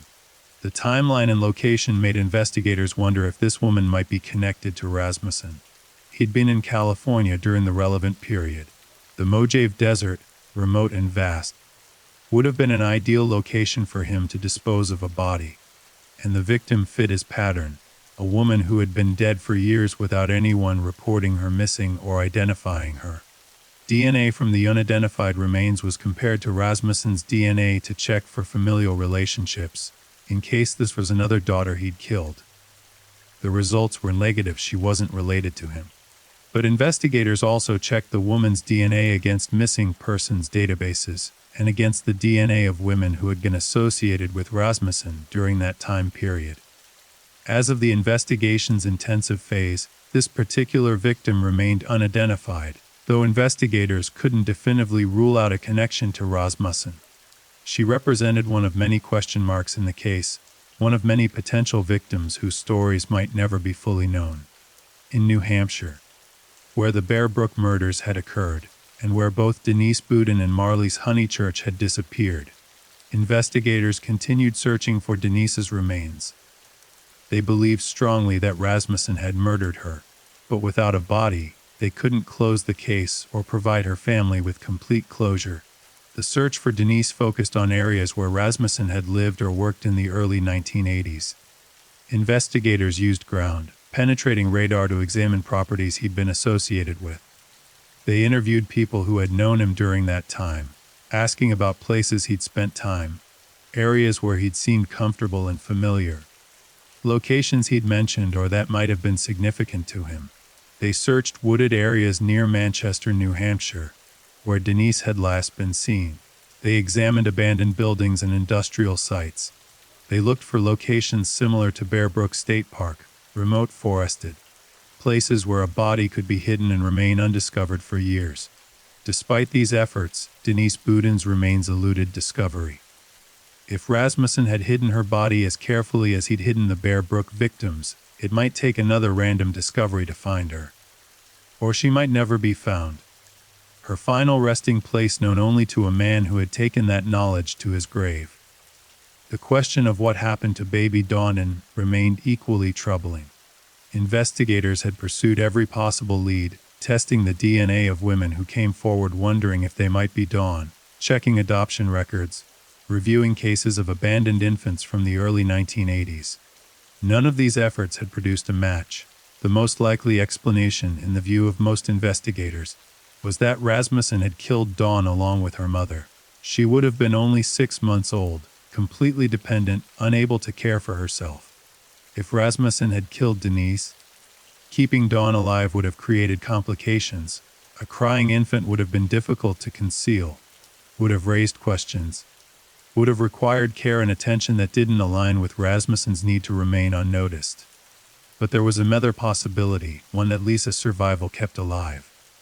If Rasmussen had spared Lisa, might he have spared Dawn as well? Might he have given her to someone, or abandoned her somewhere she'd be found and cared for? Lisa had survived for years in Rasmussen's custody before being abandoned. Dawn might have experienced something similar, might be alive somewhere, possibly unaware of her true identity. This possibility led investigators to expand their search. They looked at adoption records from across the country, focusing on baby girls who had been adopted or placed in foster care in the early 1980s under circumstances that suggested abandonment or unclear origins. They created age progression images of what Dawn would look like as an adult, now in her 40s. They publicized these images in Dawn's story, hoping someone might recognize themselves or someone they knew. The appeals generated responses, but none that led to Dawn. Women came forward for DNA testing, hoping or fearing they might be the missing child, but the tests were negative. Dawn Boudin remained missing, her fate unknown, her story unfinished. As investigators worked to identify potential additional victims and locate missing remains, they also began to examine the psychological and sociological factors that had enabled Terry Rasmussen to kill for so long without being caught. How had he managed to evade justice for decades? What circumstances had allowed him to commit multiple murders and disappear into new identities? Part of the answer lay in the era during which he committed most of his crimes. The 1970s and 1980s were a different time in terms of record keeping and communication. There were no computerized databases linking law enforcement agencies across state lines. Missing persons reports were filed locally, and information about them didn't spread widely beyond the immediate jurisdiction. A person could disappear in one state, and police in another state would have no way of knowing about it, unless they specifically contacted the first jurisdiction and asked. This fragmentation of information systems worked in Rasmussen's favor. When Marley's Honeychurch disappeared in New Hampshire, authorities in California had no way of knowing about it. When Denise Boudin was reported missing, the report stayed in Manchester, New Hampshire, unavailable to investigators in other locations who might have seen a pattern if they'd known to look. Similarly, identity verification was far less sophisticated in the 1970s and 1980s. Social security numbers could be obtained with minimal documentation. Driver's licenses could be acquired using false names. A person who was willing to lie convincingly could create an entirely new identity with relative ease. Rasmussen exploited this weakness repeatedly, adopting new names when his current identity became problematic or when he wanted to distance himself from past crimes. The lack of DNA databases also protected Rasmussen. Even when he was arrested and convicted in California in the 1980s, his DNA wasn't collected or entered into any system that could be searched later. It wasn't until his conviction for Eunsoon Jun's murder in 2003 that a DNA sample was obtained and stored. And even then, it took years before that sample was compared against evidence from the Bear Brook case. But beyond these technological and systemic factors, there were also social factors that enabled Rasmussen's crimes. He specifically targeted vulnerable women, those who were isolated, though had strained relationships with their families, those who were transient or unstable. These vulnerabilities meant that when the women disappeared, there wasn't always someone who would immediately notice and raise alarms. Rasmussen also exploited social assumptions. When he told people that Marley's had left him to go to California, or that Denise had gone to be with her family, people believed him because such explanations were plausible. Women did sometimes leave relationships suddenly. Single mothers did sometimes relocate to be closer to family. Without evidence of foul play, without witnesses to contradict his stories, Rasmussen's lies were accepted. The isolation he imposed on his victims before killing them was crucial to this deception. By the time he murdered them, they'd been distanced from friends and family, who might have questioned his explanations. The people who knew them best no longer had regular contact with them, so they couldn't immediately recognize that something was wrong. By the time anyone became seriously concerned, Rasmussen had disappeared, making investigation difficult. These patterns raised troubling questions about how many other victims there might be. If Rasmussen's methodology was to target vulnerable, isolated women and then explain their disappearances in ways that didn't raise immediate suspicions, how many times might he have successfully done this? How many women might have disappeared from his life, with no one ever connecting their disappearance to him? Investigators worked to answer these questions by compiling a comprehensive list of all the women Rasmussen had with throughout his life. They tracked down former neighbors, co-workers, acquaintances, anyone who had known him under any of his identities. They asked about women he'd dated, women who had been in his life, and then suddenly weren't. This investigation revealed a disturbing pattern. Throughout the 1970s, 1980s, and 1990s, Rasmussen had been associated with numerous women who had subsequently lost contact with people who knew them. In some cases, these women were still alive and could be located and interviewed. They were the ones who had escaped, who had left the relationship before violence occurred or before Rasmussen decided to kill them. But in other cases, the women truly had disappeared. They'd been in Rasmussen's life, and then they'd been gone and no one had heard from them since. Some had supposedly moved to other states. Some had supposedly gone to be with family. Some had supposedly just left without explanation. Rasmussen always had a story, always had an explanation, and in the context of the times and the isolation of the victims, those explanations had been accepted. How many of these missing women had actually been murdered by Rasmussen? Investigators couldn't say with certainty. Some might have genuinely moved away, started new lives, lost contact with people from their past for reasons unrelated to Rasmussen. But others, some unknown number, were likely victims, women who had been killed and whose bodies had never been found. whose disappearances had never been properly investigated. The investigation into these potential additional victims was hampered by the passage of time. Many of the women who had disappeared in the 1970s and 1980s would now be in their 60s or 70s if they were still alive. Family members who might have reported them missing were often deceased themselves. Records from that era were incomplete or had been destroyed. The trail was cold, in many cases, beyond the ability of even the most dedicated investigators to warm, but investigators persisted. They worked with genetic genealogists to identify remains that might belong to women who had been associated with Rasmussen. They reviewed cold cases from every jurisdiction where he'd lived, looking for similarities to his known crimes.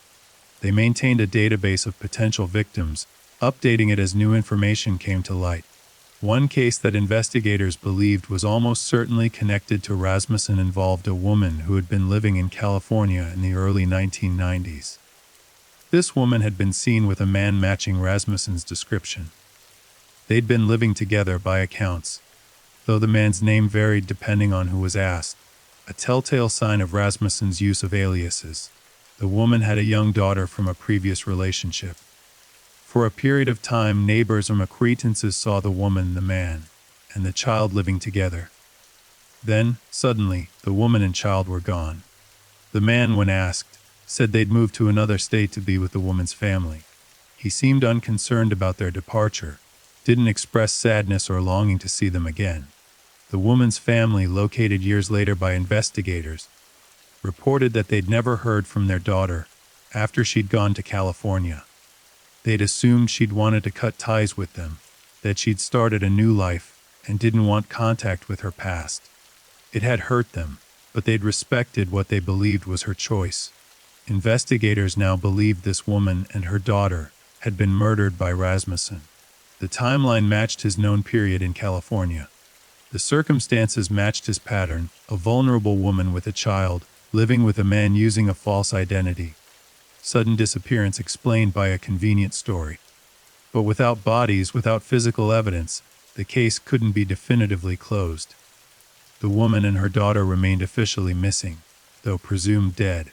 As the investigation into Rasmussen's potential additional victims continued, another aspect of the case drew significant attention: the use of genetic genealogy in criminal investigations. The Bear Brook case had been one of the highest-profile successes of this technique, demonstrating its power to solve decades-old cold cases. But it also raised important questions about privacy, consent, and the appropriate use of genetic databases. When people submitted their DNA to genealogy services, they typically did so to learn about their ancestry, to find relatives, to understand their genetic heritage. Most didn't anticipate that their genetic information might be used by law enforcement to solve crimes. Yet that was exactly what had happened in the Bear Brook case, and in numerous other investigations that followed. The genetic genealogy work had been conducted using public databases where users had specifically agreed to have their DNA searchable and available for various uses. But even in these databases, there were concerns about informed consent. Did users truly understand that their DNA might be used to identify criminals who were distant relatives? Did they understand that their participation in genealogy databases might lead police to their family members? These questions sparked significant debate. Privacy advocates argued that the use of genetic information in criminal investigations represented a potential violation of privacy rights, that it created risks of genetic surveillance, that it could be misused by overzealous law enforcement or authoritarian governments. They called for strict regulations on how law enforcement could access and use genetic databases.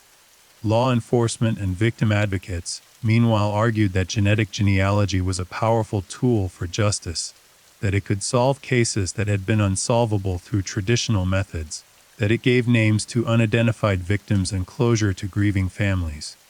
They pointed to cases like Bear Brook, where genetic genealogy had identified victims who might otherwise have remained nameless forever, and had identified a serial killer who might have remained unknown. The debate led to the development of new policies and guidelines.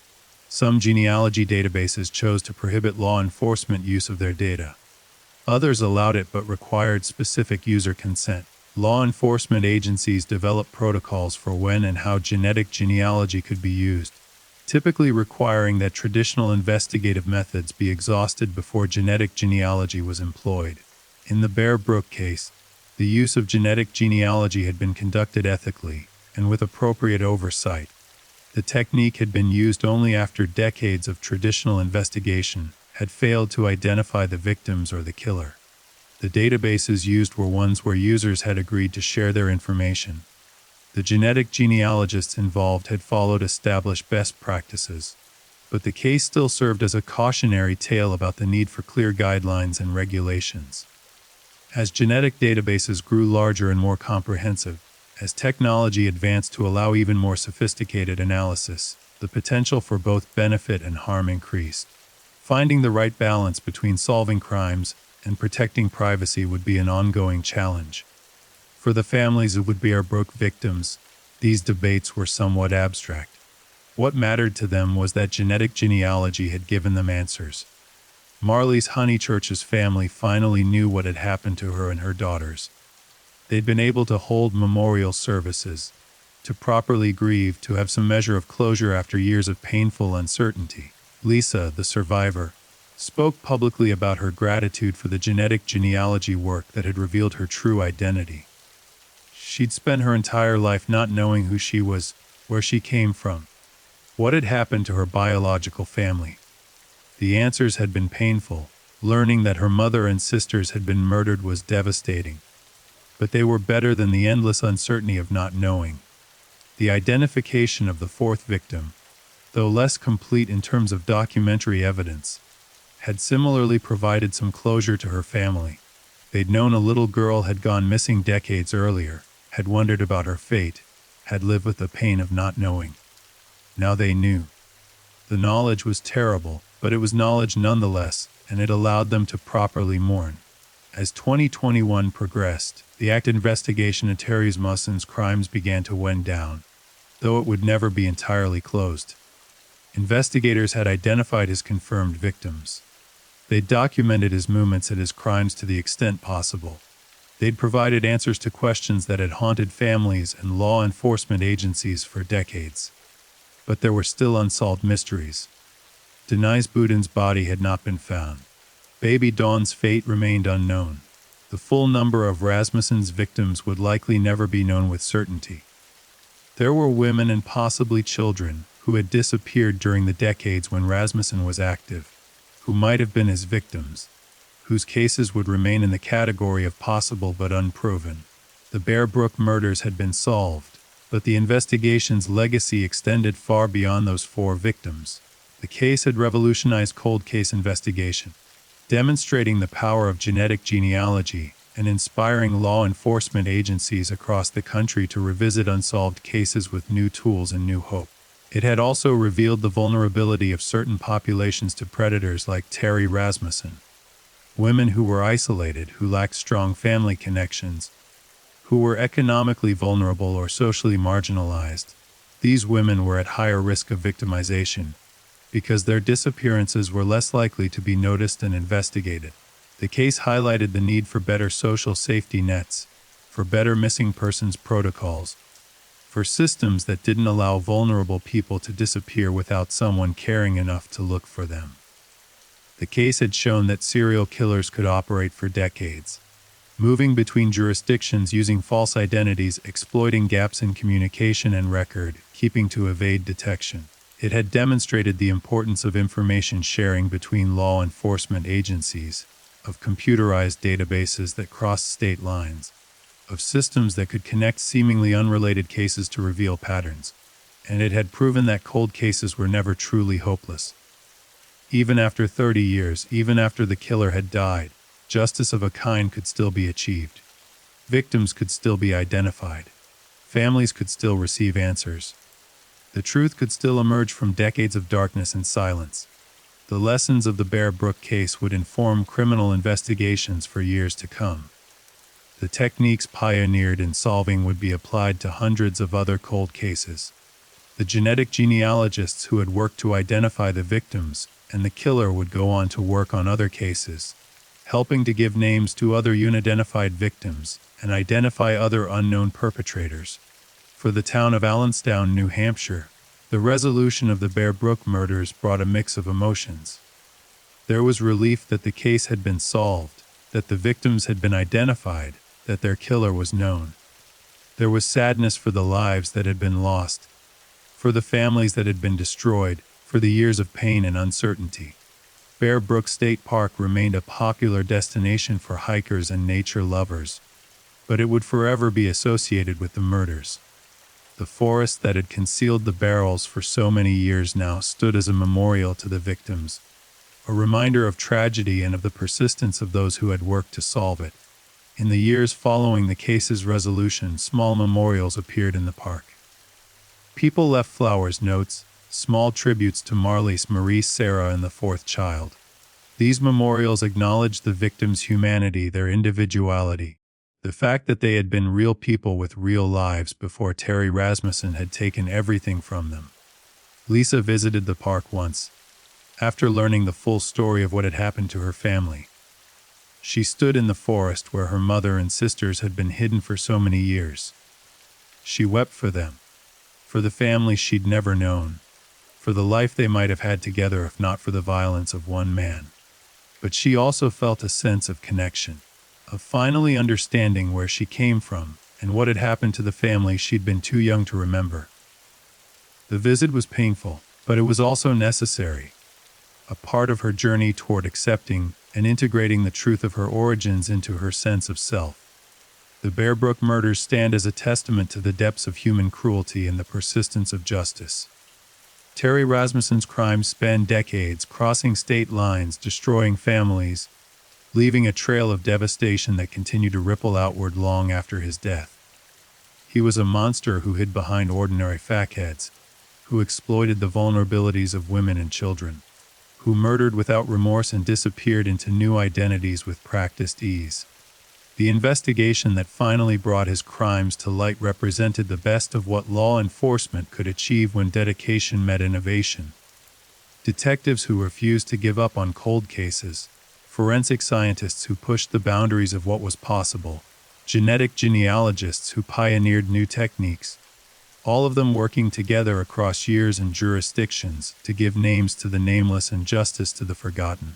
Marlise Honeychurch, Marie Elizabeth Vaughn, Sarah Lynn McWaters, and the fourth child whose name remained uncertain. They were no longer just skeletal remains in barrels.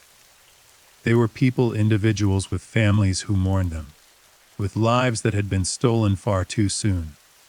The work of identifying them had restored their humanity, had pulled them back from the enmity that Terry Rasmussen had tried to impose upon them. Lisa's survival stood as a small light against the overwhelming darkness of the case. She had lived when her mother and sisters had died. She had built a life despite the trauma of her early years, despite the abandonment, despite learning terrible truths about her origins. Her willingness to speak publicly, to help other victims and families, transformed her from a survivor into an advocate. But mysteries remained. Denise Boudin's body was never found, though few doubted she had been murdered by Rasmussen. Baby Dawn's fate remained unknown. Was she dead, buried somewhere that had yet to be discovered, or was she alive, living under another identity, unaware of her true origins? The question haunted investigators and Denise's family alike. Other potential victims remained unidentified, women and children who had crossed Rasmussen's path and disappeared. Some might have escaped, might be living quiet lives elsewhere, unaware that they'd narrowly avoided a serial killer. Others were almost certainly dead, their bodies hidden in places known only to a man who had carried his secrets to the grave. The true scope of Terry Rasmussen's crimes would likely never be fully known. He had operated in an era when record-keeping was fragmented, when people could disappear without immediate notice, when changing identities was relatively simple. He had exploited every weakness in the system, every gap in communication between jurisdictions, every social assumption about why people disappeared. The Bear Brook case changed how cold cases were investigated. Genetic genealogy became a standard tool, used to solve hundreds of cases that had seemed hopeless. Databases were created to share information across state lines. Missing persons protocols were strengthened. The lessons learned from Bear Brook's decades of darkness helped prevent other cases from remaining unsolved for so long. The forest at Bear Brook State Park stood quiet now, holding its memories. The barrels were long gone, stored in evidence facilities, but the place where they'd been hidden remained. People still hiked there, still enjoyed the natural beauty, but they also remembered. They remembered the victims, the investigation, the reminder that evil could hide anywhere, even in peaceful woods. Investigators continued to work, searching for Denise, searching for Dawn, searching for other victims. The case was solved, but it would never truly be closed. Too many questions remained unanswered. Too many families still waited for news of missing loved ones. Too many possibilities existed that Terry Rasmussen had killed more people than would ever be confirmed. The story of the Bear Brook murders was ultimately a story about memory and erasure, about one man's attempt to obliterate the identities of his victims and the determined efforts of many to restore those identities.